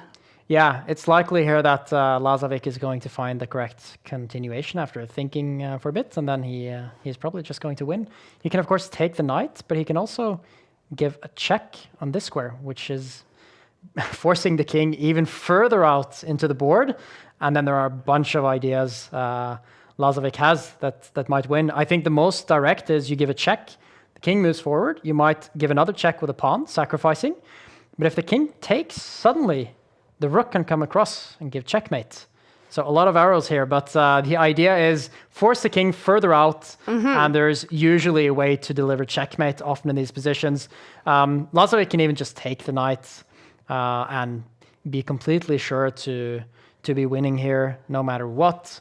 He's still threatening a check here, This one is dangerous. I think he just wanted to keep it a little bit safe for now, not allow Esipenko to get away in any possible way.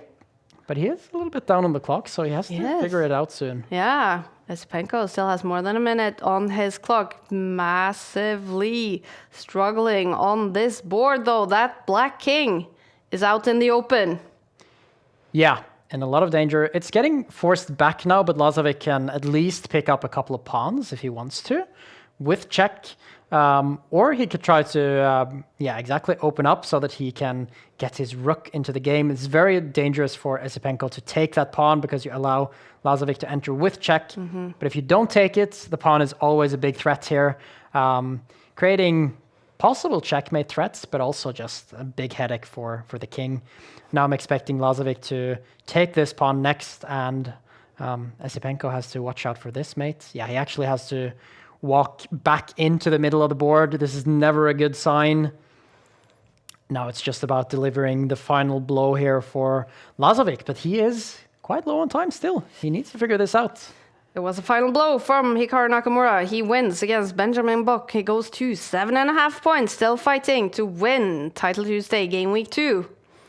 And so are these two players. A win here will take Lazovic to 8 points. Yeah, and I think he's going to be able to win this in time because he's getting very close now. He just needs to give a couple of more checks with the queen, and it looks like it's very close to checkmate now. But he still has to manage to do so in time. Now, actually, Esipenko is getting low on time as well, which makes it even more difficult to come back here. Now, yeah, the queen picks up a couple of pawns. The rook is going to enter soon. This is probably the next move. Once again, trying to hunt that king. Now, do we see the rook coming in maybe here? He goes there instead. Okay, is he bringing it around perhaps? That is very dangerous for Esipenko. Oh, red clocks, red clocks. Wow, Alarm now it's just going off. Yeah, now it's gone over to just being about the clocks. I mean, it's not obvious here that Lazovic will deliver checkmate in time, and if Esipenko can just play some quick moves. Oh, but he's playing too slow.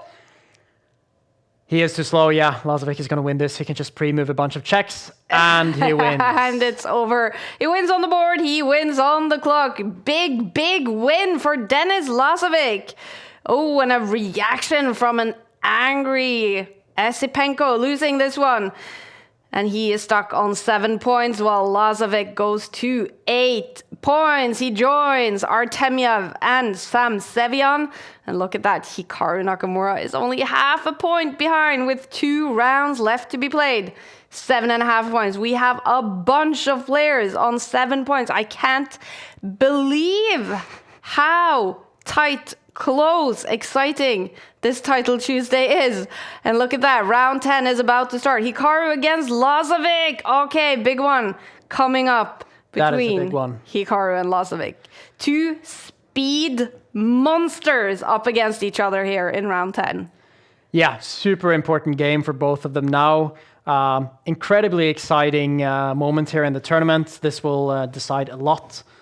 If Hikaru can win this game, he is back in contention for the first place here.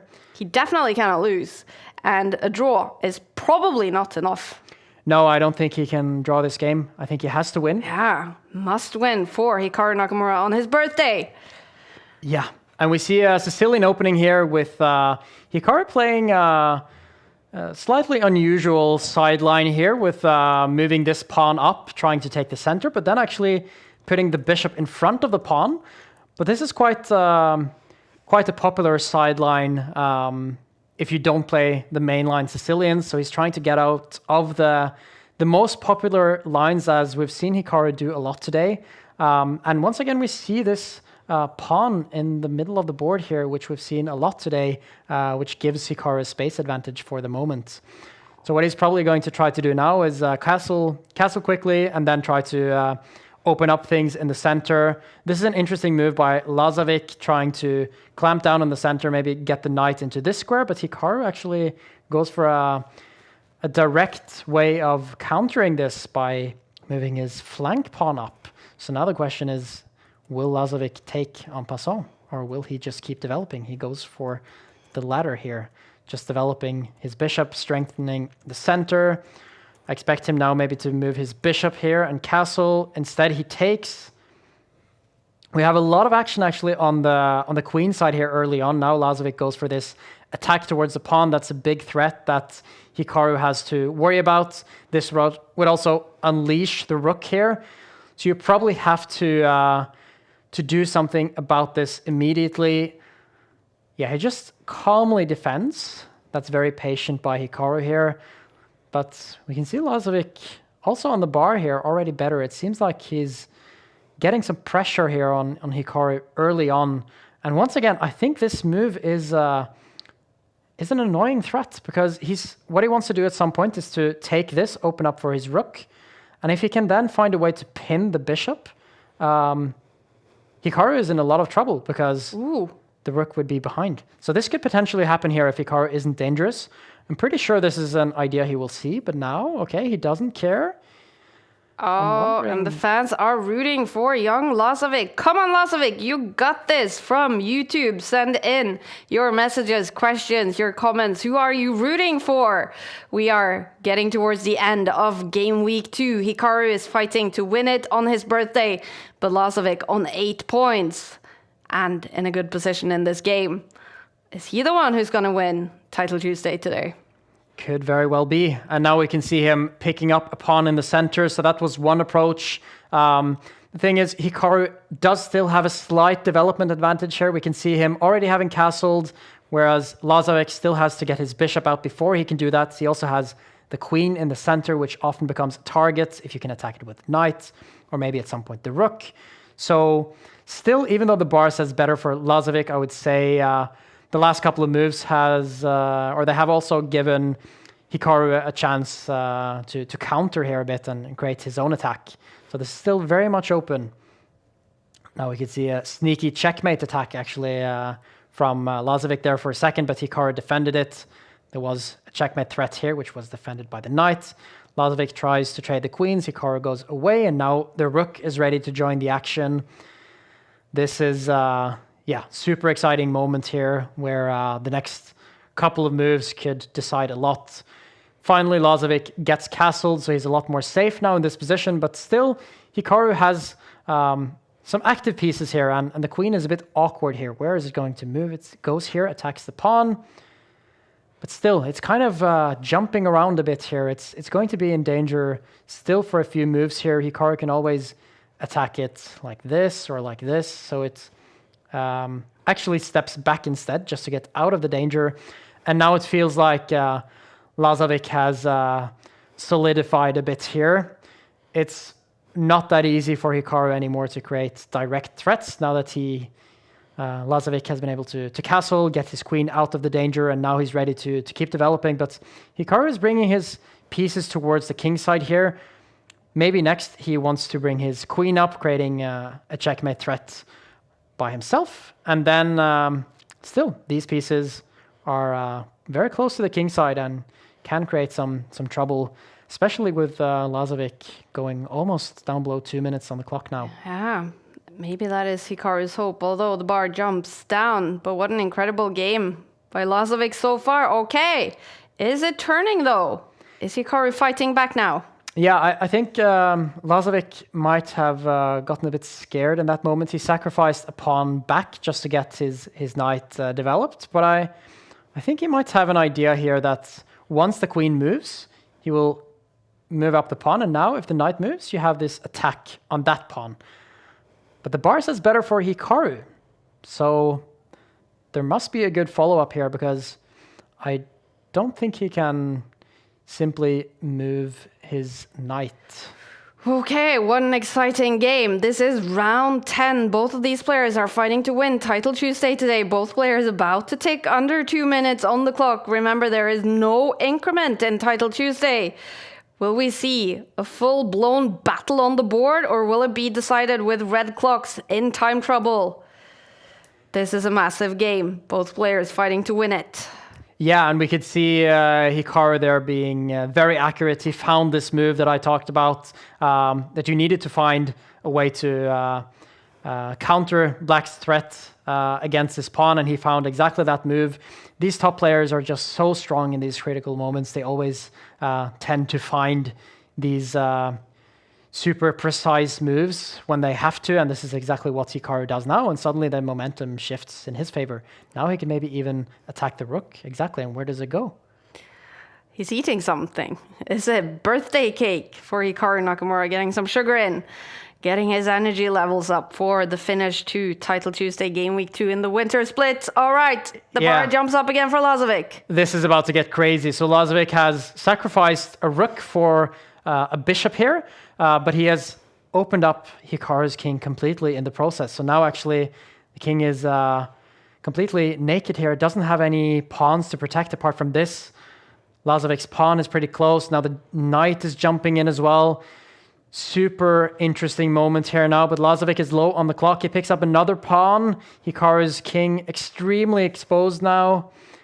Can Lazovic find a way to bring in his final pieces here to deliver an attack on Hikaru? He's now going for trading off these bishops. But now Hikaru potentially gets a passed pawn here that he can start moving up the board. It's not as easy to attack anymore for Lazovic either because he doesn't have as many pieces as he had a few moves ago. Now you only have these two in the attack for now. He's trying to bring his queen in like this. That would be very dangerous. But this rook still slightly offside. It's hard to bring it into the game, at least for now. But Hikaru thinking, and the clock is evening out. It is massively better now for Lazovic. He is under the minute on the clock. Hikaru in deep thought. He's allowed these checks. That's a bit surprising. Lazovic just picks up a pawn. Now, potentially, he wants to start moving this pawn up the board a little bit later on. That can be a very dangerous idea. The bar is hating it right now for Hikaru Nakamura. Can he fight back? Again, he has more time on the clock, but he is also now under the minute. The problem for Hikaru here is that Lazovic is extremely solid. Despite being down a rook for a bishop, his king is very safe. It's very hard for Hikaru to attack anything. He tries to bring his pawn up here to create this kind of counter threat, but I don't think he's going to accomplish very much by doing that. So Lazovic has all the chances here, trying to either create an attack towards the king or do something with his passed pawn. Hikaru's only hope is the clock, but even that is evening out at this point. 30 seconds left for Hikaru. I'm going to turn on his sound. Maybe we can listen in. Hikaru needs to win this. He cannot lose it. With a win here, Lazovic goes up to 9 points to take the lead. Will anyone join him with 1 round left to be played? Clocks are ticking. I'm outplaying Lazovic this game, I feel like. I missed that, though. As soon as I say I think I'm outplaying him, I blunder. Might be out of sync, but what's happening here? The bar is down to slightly better now. Yeah, so now Lazovic is just trying to actually defend, it seems like, because he's so far down on the clock that he needs to just survive here. He's not going to be able to win on time, I think. And in that case, he found a good move here so that he's able to avoid losing. And now Hikaru has to be very quick here to avoid losing, but 2 this seconds. is a draw. I think this is going to be a draw, even on the bar here. Now it is a draw because Lazovic can't advance at this point. Oh, it is a draw. It is a draw. Wow. Whoa, what a finish. Did Hikaru Nakamura get lucky there? Yeah, I would say he got a bit lucky. It looked like a strategic choice by Lazovic at some point there, where he kind of simplified into a bishop and 3 pawns versus rook endgame, which makes it very easy for him to play, but he also had so little time that he couldn't actually convert the position. So maybe it would have been better to go for the more direct approaches where he would have won more quickly on the board. Well, a draw in that game is probably not enough for Hikaru Nakamura. He is now on 8 points. Dennis Lazovic on 8.5. And we have one player in the sole lead heading into the 11th and final round. It is Sam Sevian on 9 points. And Sam Sevian will play Jan Christoph Duda in the final round. If he wins this game, he is the winner of Title Tuesday, Game Week 2 in the winter split. Tough opponent in the final round, though. Jan Christoph Duda. Well, he can beat anyone. Yeah, we see another Nimzo Indian defense here. Once again, Black countering the Queen's Gambit here with quick development and controlling the center with the pieces. This is kind of the point with the Nimzo Indian. Quick development here with castling.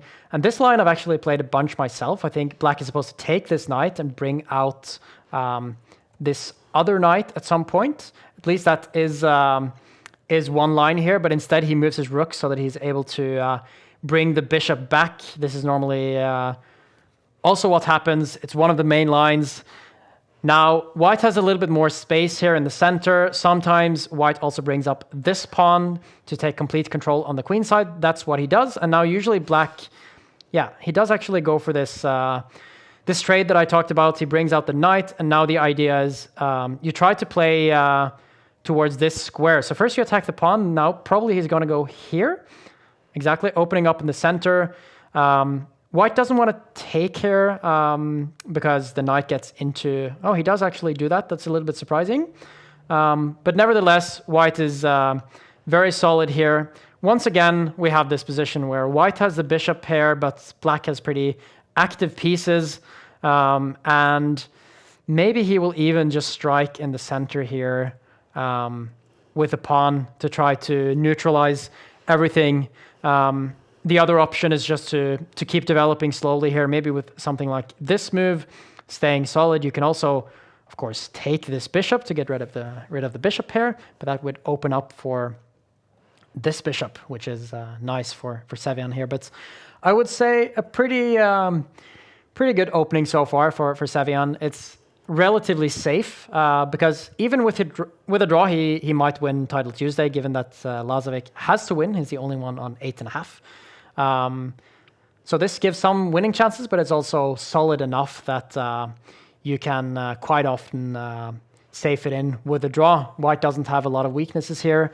The only one with a weakness is Duda here with this pawn, which is a bit by itself. Sometimes it becomes a target, but now he tries to get rid of it with this move, trying to trade it off towards this pawn.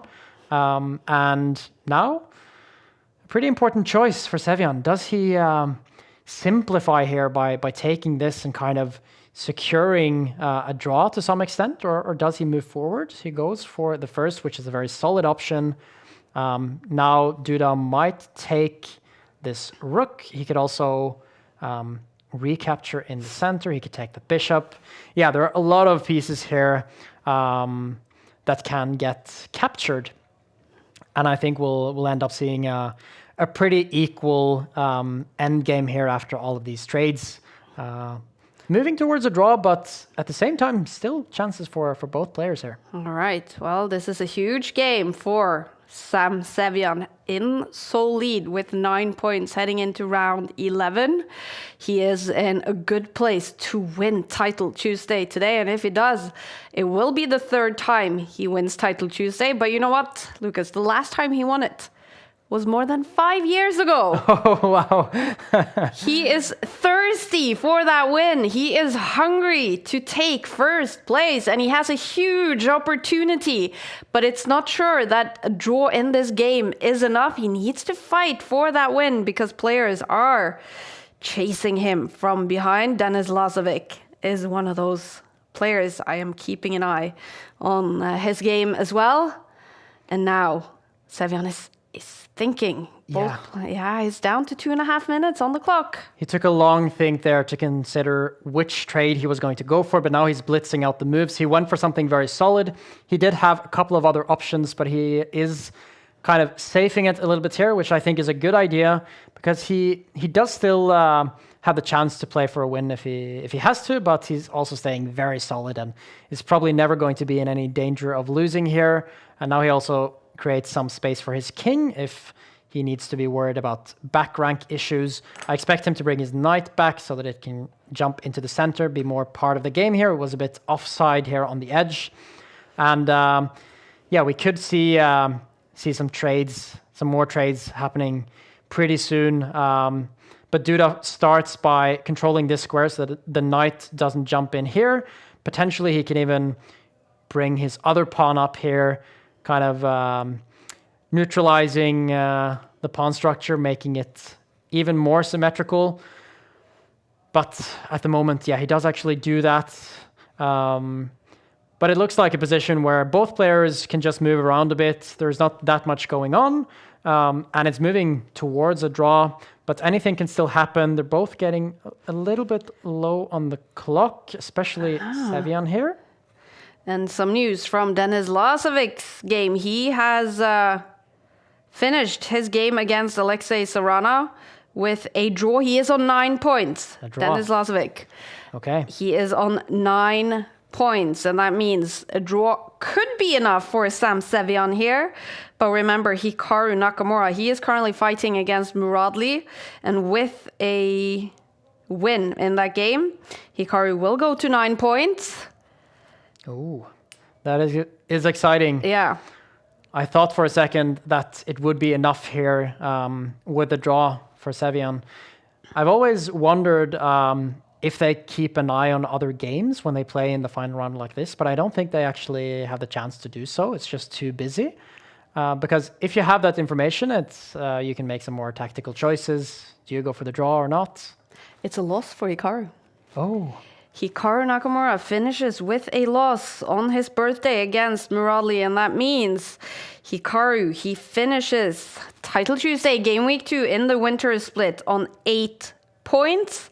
He is not going to win it today. It's either going to be Lazovic, Sevian, or Muradli, who beat Hikaru Nakamura. He is now on 9 points. A draw in this game means Sam Sevian is the winner. He only needs a draw or a win.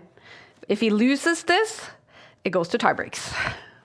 Yeah, it looks very likely here that Sevian is going to win Title Tuesday.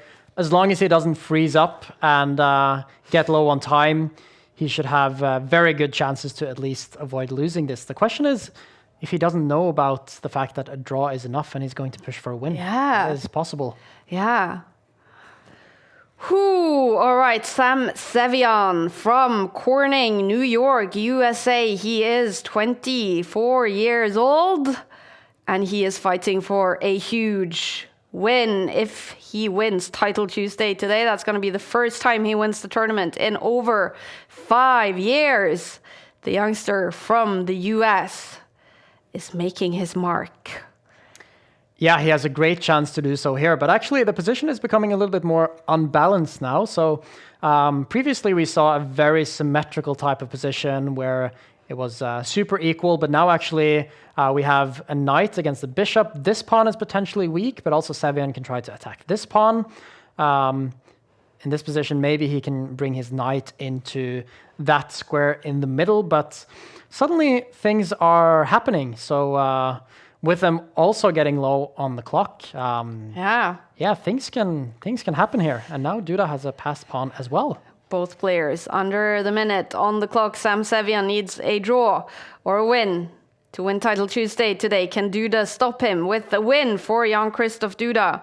Well, we will have 3 players on 9 points. And tie breaks will decide who wins it. Well, actually, Duda will be a part of that as well, of course. If Duda wins this, he will be on 9 points, of course. We will have 4 players on 9 points. Artemiev is still also playing. We have several players who could actually reach 9 points. Interesting. It's interesting. Sam Sevian, though, it's all in his hands. He needs a draw or a win in this game to secure the victory. Yeah, very solid move by him there. Now there's no way to lose. You just have to avoid getting flagged. But I don't think that's going to happen. Are we going to see a draw? It is a draw. It's a draw, and that means Sam Sevian is the winner of Title Tuesday Game Week 2 in the winter split. The American, the 24-year-old, takes it for the first time since 2020. It is his 3rd Title Tuesday victory in his career, but the first one in a very long time. Huge, huge, huge congratulations to the young American. That must feel fantastic for him. Yeah, must be great. Yeah. I mean, he always plays in Title Tuesday, and he's been waiting so long to get that win. So that must be a great feeling. Fantastic. And that also definitely brings him up the Champions Chess Tour leaderboard. Sam Sevian will gain 10 Champions Chess Tour points today. He's going to now be inside top 20. And with many, many Title Tuesdays and game weeks left to be played before the Esports World Cup, huge chance for him to qualify for Esports World Cup. Look at that. Title Tuesday Game Week 2 is rounding up. We see 1 game still in action. We see Hikaru Nakamura ending up there with 8 points, currently in 13th place, outside top 10. And that's a surprise. He's been in the top all day, and then towards the end, not quite able to take it home. Yeah, very unfortunate for Hikaru. He had a great start, playing very well, winning all of his games in the beginning, and then it kind of turned around a little bit. Seemed like he was losing a bit of his momentum, and he struggled to come back. So unfortunate for him. Yeah. But look at who's in 8th place. Anish Giri. Yeah. He didn't play Title Tuesday in the autumn split. He made his debut last week in Game Week 1, and here he is on top 10 on the leaderboard, meaning he's scoring some Champions Chess Tour points. Cool to see. He was very anxious to see how he would do in the 5+0 time format. Apparently, it's not going too bad. Yeah, looks quite good. Yeah. He's getting in the top 10. That's the most important for the EWC qualification. Definitely. But the winner today is Sam Sevian. We are waiting for Sam to join us, hoping to get an interview with the winner of Game Week 2. What impressed you the most with Sam Sevian today, Lucas? We were able to follow quite a few of his games. Yeah, we followed a few of his games. I would say just that he, in general, played very solid, but also good chess. It seemed like he was never really in a lot of trouble. We saw that game against Ibarra, where he was winning very convincingly. And also in this last game, he was able to push a little bit without taking too many chances. And often when you see the top players win Title Tuesday, they are at some point in trouble. They need some luck. But today it seemed like he was... at least to quite a large degree in control in most of his games. Yeah, impressive stuff. Sevian ending up on 9.5 points. We're hoping to be joined by Sam Sevian for an interview after his big win. I also see Hospem on that list, our streaming guest in the Dave Cave today, Jose Martinez. It's been up and down, but he ends up on 8 points. That's a good score. Yeah, I would say that's a good score. Probably not what he had hoped starting today, but 8 points is very solid. And it means that he was able to come back a little bit in the end, despite losing a couple of games. And I think he can come back next week and try to get into the top 10. Definitely. Jose Martinez. We are still waiting for Sam Sevian. I'm wondering, while we wait, if we can take a look at one of the highlights from the last few rounds. Of course, Hikaru Nakamura on his birthday was fighting to win Title Tuesday the entire day, but a few bad results in the end, and he ends up outside top 10. He ends up on 8 points, but one of the highlights today was his game against Lazovic. It had a lot of action, and I'm wondering if we can take a look at that game. Maybe later.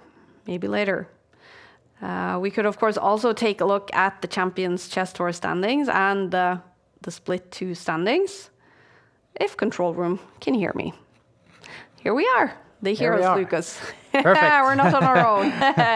Look at this. This is standings in the Champions Chess Tour, where, remember, players are fighting to qualify for next year's Esports World Cup with a total prize fund of $1.5 million. Magnus Carlsen is the reigning champion and directly qualified, but he is also on top of the standings. He won Game Week 1 in Split 2 last week, and he is on a total of 71 points. Hikaru not scoring any points today. He's on 46 points. And we see it as those top 7 right now, since Magnus is directly qualified, who right now is ready for Esports World Cup. But a lot will change as we get closer to summer and the deciding points will be given out. Nepo is still in here, MVL here, and we see Sam Sevian in 10th place now. He is super close. Exactly, because now he got 10 points. So it makes such a big difference winning in Title Tuesday. And especially since the 8 best results count, getting a win is just so important. Yeah. And if he can get some more placements in the top, then he's suddenly catching up a bit and has a chance to qualify. Wow. And that would, of course, be huge for him, for many players. Huge to qualify for Esports World Cup. Sarana is in there, Duda is in there, Bortnik is in there. Who are you missing on this list right now, Lucas? Ooh, good question. Maybe Muvahed, because he's had a lot of strong performances so far in Title Tuesday. He had 2nd place last week, and we've seen him in the lead many times. He's beaten Magnus, and it would also be so fun to see him at the EWC. Yeah, it really would. I'm wondering if we can also bring up the Split 2 standings, just to take a look at that. Look at that, yep. Sam Sevian is now in 1st place. Nice. Ahead of even Magnus Carlsen. He scored 4 points last week, 10 points today. He is in the lead. Magnus Carlsen didn't play today. He was busy with quarterfinals in freestyle chess. He won against Fabi down in South Africa, but we're hoping, and we actually know he's going to join Title Tuesday next week, trying to score some more points. Don't see Hikaru Nakamura on... well, we do. He's in 6th place, Hikaru Nakamura, of course, after scoring 5 points last week. Sina Muvahed is also on this list. 4th place, 7 points. But this is only Game Week 2. 13 game weeks in each of the splits. So we have a lot of action left in the winter split to decide who wins this one. And remember, top 8 qualifies directly to the Chesscom Global Championship, where top 3 goes directly to Riyadh. There is a lot at stake in the winter split. And the man on top of this list, Sam Sevian, is the winner of Title Tuesday today. He's joining us by Sam. Congratulations today, Sam. If you can hear us.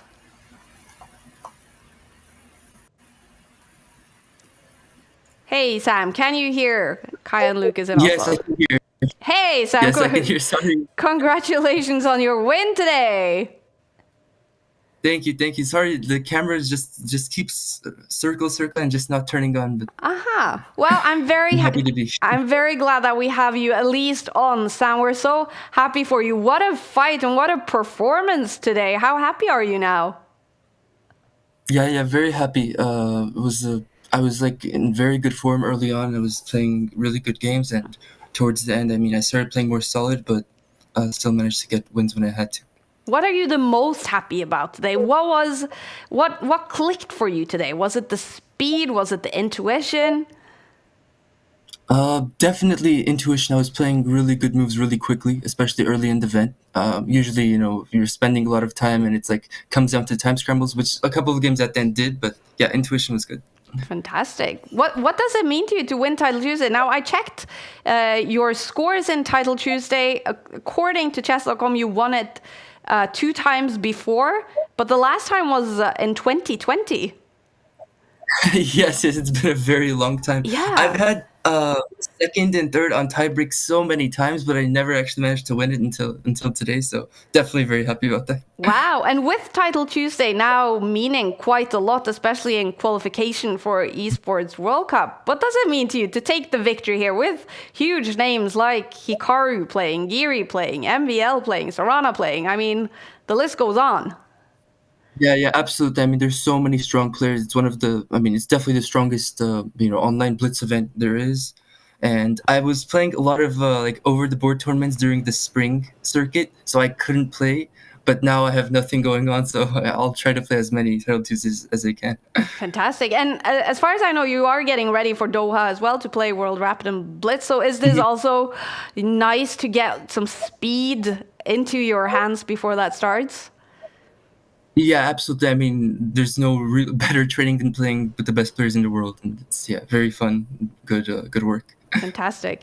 Now, what else is on the plans for you in the future now, Sam? Because we know candidates is, of course, a big thing in World Championship coming up next year. But for you guys who are not playing that, what are you looking forward to? I'm excited about what the new cycle might be for the candidates because, maybe this Total World Championship will be very, very fun and very good for chess in general.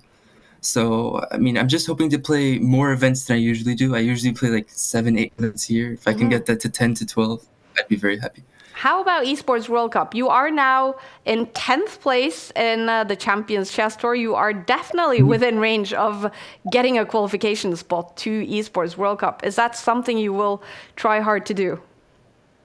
Oh yeah, absolutely. I mean, especially if there's nothing else going on, I'll be playing as many events as I can, and definitely one of the goals this year. Fantastic. Are you going to celebrate? I know it's early for you guys in the US, but are you going to celebrate this time? Yes. It's very early. Honestly, I'll probably just go walk for a couple hours and just enjoy the fresh air. Enjoy the fresh air. Enjoy your victory. Congratulations, Sam. Thank you. Thank you for joining us. That was the winner of Title Tuesday, Game Week 2, with some impressive play today. Yeah, very impressed by him today. Incredible. He wins it for the first time in 5 years, for the third time in his career. Sam Sevian is a Title Tuesday champion. We're going to make a quick shift in the studio to talk to one of our streaming guests. Stay tuned. Here we go.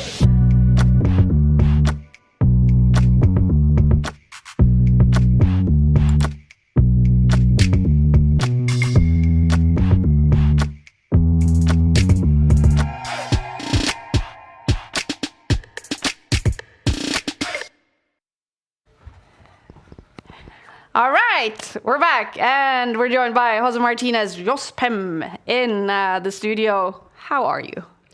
Really good in life. In life. In chess. Today. Today was crazy Title Tuesday for me because I have a lot of positions, really good position. I just ended drawing and losing 3 or 4 good positions, like amazing ones. And you had a strong finish. You came back strong and you finished, as we can see, on the top 20 in 18th place with 8 points. I mean, only 1.5 points behind the winner. It's not bad. Okay, I like to finish well. I don't like see myself in top 15. It's because of my ambitions. Yeah. I don't know if you used to check the third game I play. Was a repetition, but it 2 seconds, and I just sacrificed the queen to just flag, and I lose by mate. No. It was my decision, but I did it bad. I did all bad. I did the wrong checks. It was 1 check for the draw, and I decided to suck. Okay, he's mating me in 1, So I have 2 moves. He has 2 seconds, and I evaluate but the profile of player. I believe like he will not reach the mate, and he reached the mate with 0.4. Oh, That was a big mistake in my third round. That maybe affects the whole tournament. So to me, as not a chess player and who's never able to play Title Tuesday because I don't have a title, explain that feeling to me when that happens. I don't know. Like it was my decision. I had the draw.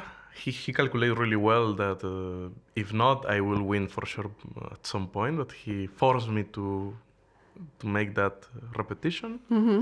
But he was. I think he's. How to say, not young guy. So that was one of the reasons I decided to just to take the risk. I like to win. I don't like to draw the first rounds. It's always my key of the top 5, top 10 success. But yeah, sometimes fails. Yeah, I need to recalibrate my whole profile of I have every single player. Today that didn't work. But okay, so is that actually what you do? You check out your opponent and you evaluate his age, his style, if you know, and you make a tactic based on that. Games I played with him, his current ratio per move. Yeah. I evaluate everything. This is more than just chess. I need to evaluate. Even in finish, time control finish, I need to evaluate everything. Wow. But yeah, maybe I need to study more.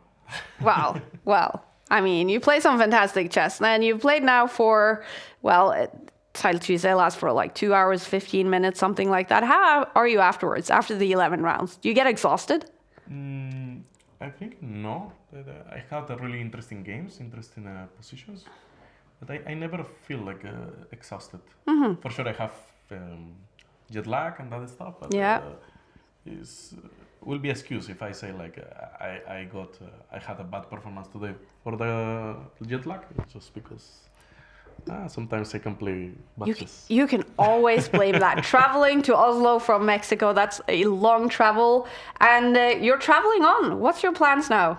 I'm going to travel. Tomorrow I'm traveling to Qatar and then India, because in India there is happening the Global Chess League. Yeah, that's exciting. I'm not going there as a player. I'm going to as ambassador. I qualify from one of the online qualifiers they bring somehow.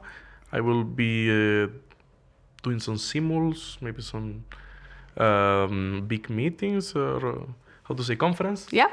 I think if it's the case, I can play, but if some player absent, but if every player show up, I will be just doing side activities, but also having some time to prepare for World Blitz. So it's a nice time there. Yeah.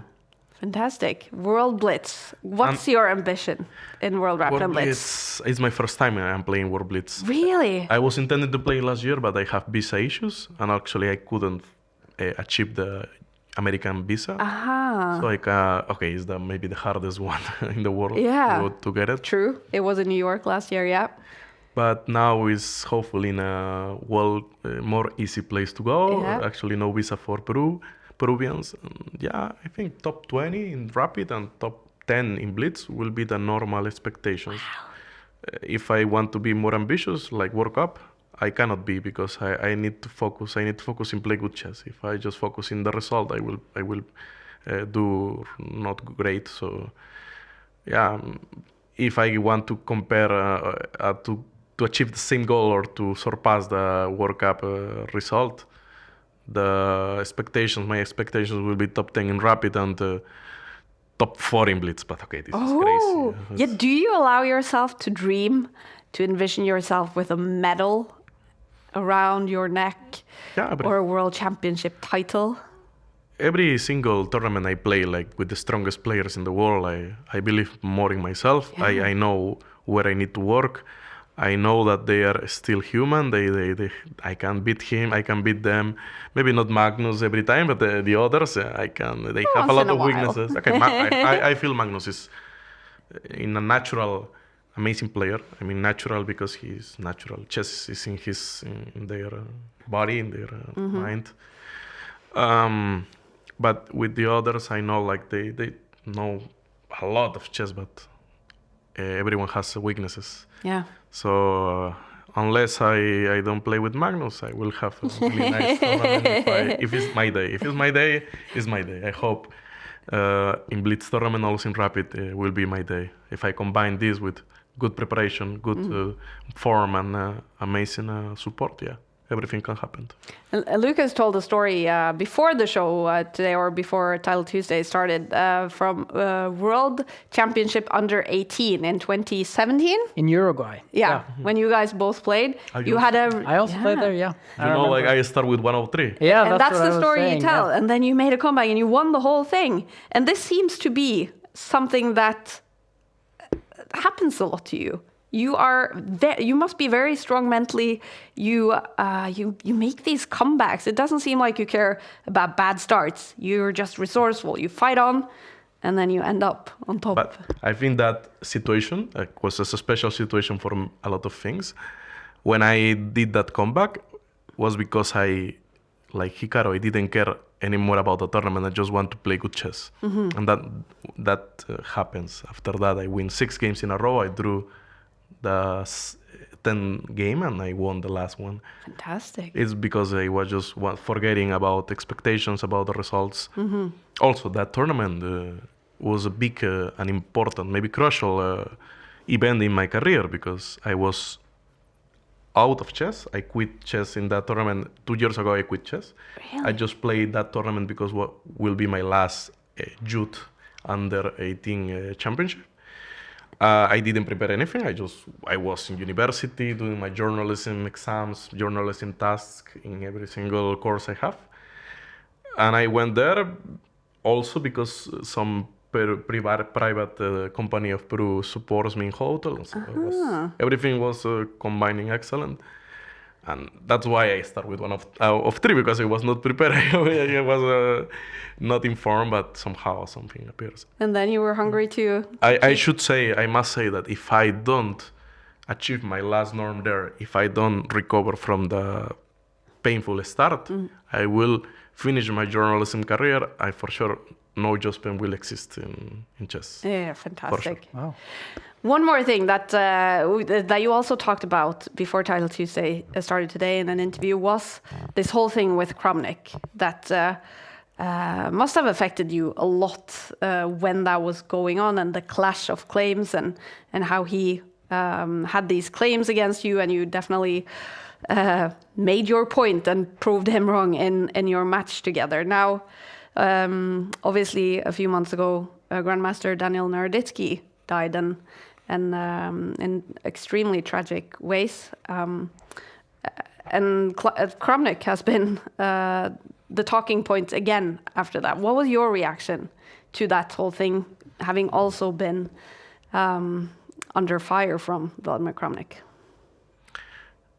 Okay, when I that day I remember because I wake up at 9 a.m.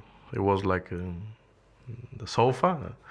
And I always check my phone, like every single social media. I don't know.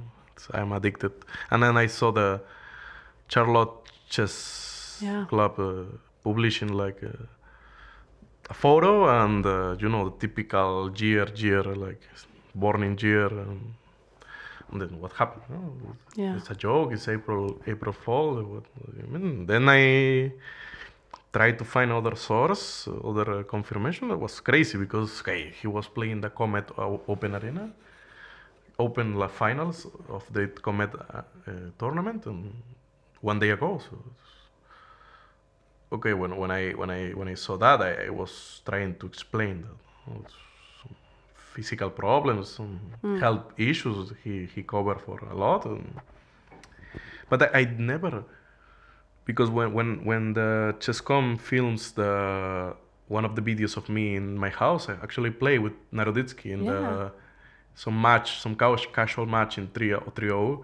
He didn't, because it was the Kramnik issue. He told me like, actually I make a joke like, Kramnik should like arbiter our match like joke. I never see him like getting affected, but at that time I think he was not the aim of their focus of Kramnik focus. After that, as I said in the interview, he has a lot of roles in chess, He was not a player, maybe 10% player. He was commentator, coach, coordinator, everything, like of chess.com, of his club, everything. And so, as a no chess player, like official or main chess player, competitive chess player, I was not thinking he will be affected because if you are not competing, like you should not care. If for sure you shouldn't care anything about Kramnik, what he says, but mainly him. Like he knows, everyone knows him. He play online chess since 10 years ago. Yeah. Everyone knows who he is. He's for sure a strong GM. He has weaknesses. He can lose, he can win, he can make a good tournament. But I don't know. As I said in the interview you give me, every single person has different ways to appreciate or see the life, see the things, see the situations. I think for him, maybe for Navarra, one accusation could be in his mind. I don't know how his mind works, their mind works. I don't know, it's weird to say a death threat, no? Like they can how to say, maximize that thing. Like they can, make these things like, take that things a lot seriously, no? Yeah. In my case, I don't want to compare. Okay, Mexico. South America is a difficult country. Okay, it's difficult to live. It's difficult to surpass, to have success in something. You are. It's normal for you to have really bad days and bad years. Imagine if I need to respond Kramnik issues. Okay, the only thing I did is you want to play, we want to play. If you want to make the match with all your nice things, with your laptops, etc. If you can do it, I just want to play. I show I can beat him even without my best form. He doesn't care. He still wants to continue. But I just wanted to show with the match. I just don't care about what he expect, what he claim, what he is. I just can beat you, and that's all. For sure, affects me a lot of things. I will not say how much affects me before that, after that. Maybe other episode, but for sure I am strong. Like I that was the worst chess experience. Can you imagine? Maybe after that I saw chess in different view, and unfortunately not positive way.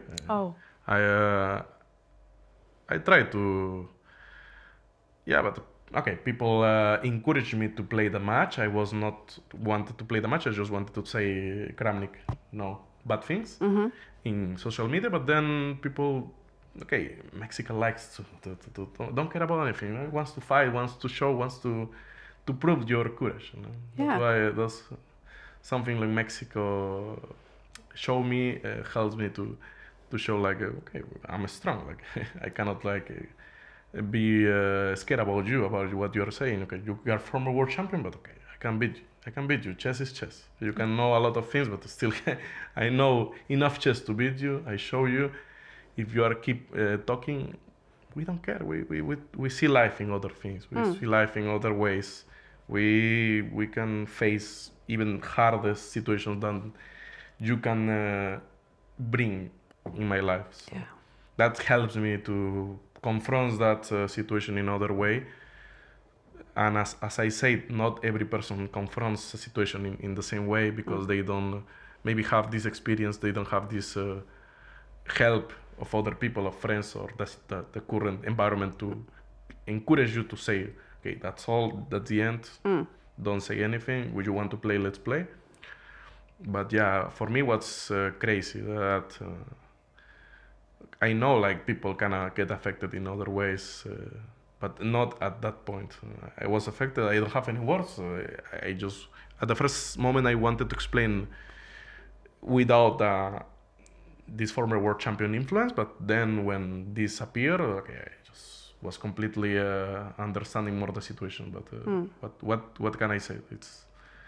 It's crazy, you know. It's maybe, as I said in the interview, if Kramnik beats me, somehow he can beat me like 10-3, 10-2, like crush in the match.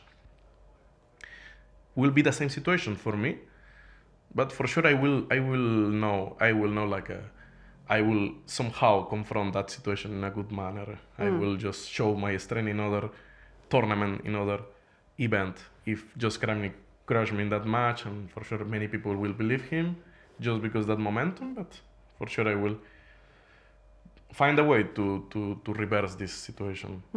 Hopefully that didn't happen.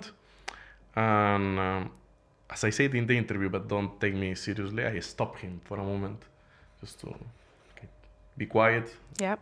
But somehow this doesn't change his mind somehow. Well, that's a very emotional and strong story you tell us there, Jose.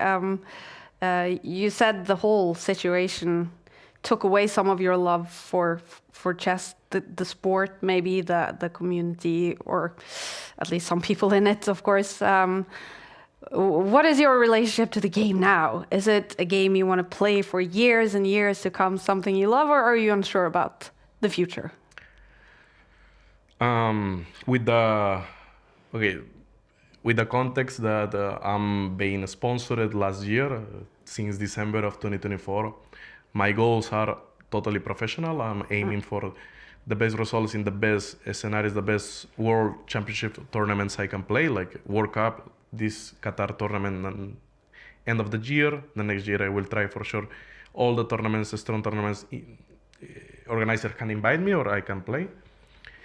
I'm now with the game of chess in a professional way. I'm doing my best. I'm training the best I can, and I want to show the best I can my strength. If I don't have this sponsorship, as I told my the generous person who is supporting me in amazing ways, tax business, who is now in my short. Fantastic. I will not continue in chess. 90%, because will be economically, financially impossible to play, to just invest in yourself and go to Europe, play tournaments. Most, if you are a South American, Latin American player, it's harder. For sure, I will continue play just few tournaments in Mexico. That's all. But I will just make a transition to other things, maybe some businesses, some other stuff. These years, I will try to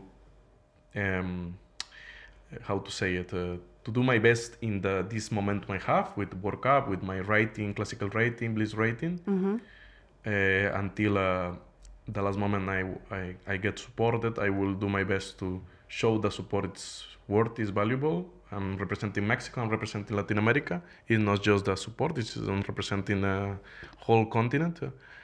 And until I can do my best, if the people who support me saw that I am not doing, I have a limit, I will just accept it. But until that moment, I'm doing my best. And well, for now, you're playing some fantastic chess as well. Amazing stuff in the World Cup. You're doing super well in Title Tuesday. We really hope you keep playing Title Tuesdays, streaming. I know you have a lot of fans that hope you will continue with that. Jose, thank you so much for coming to Oslo from streaming from the Dave Cave today. I hope you enjoyed it. I enjoyed, yeah, because as you have a lot of your environment, how you treat chess, how you support chess, all these things. You are years away from what Latin America should do, but I hope we are in the way to do chess more popular, more entertaining. Yeah. Have more countries, more companies can join these big projects you have. Other projects can appear and make chess more like easy to everybody. Yeah.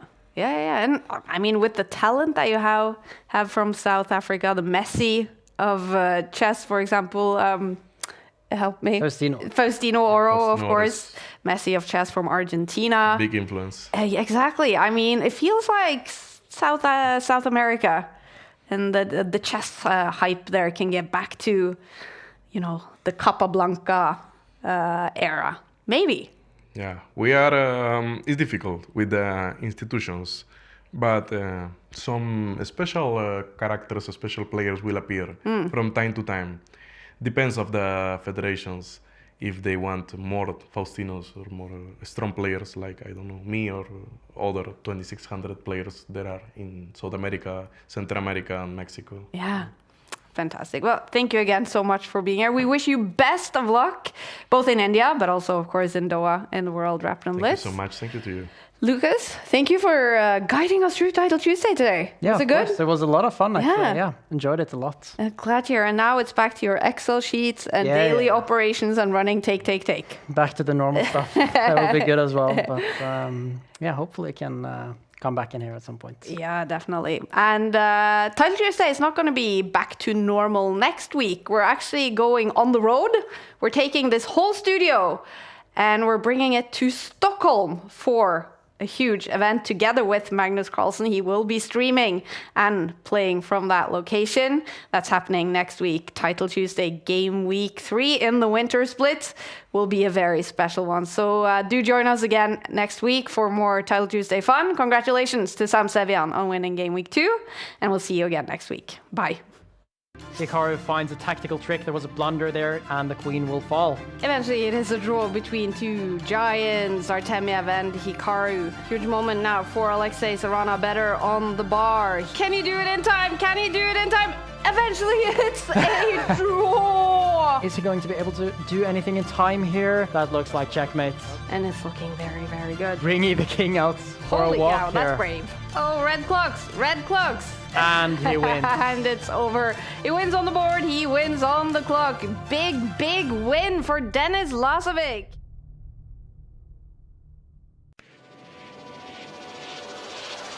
Here we go.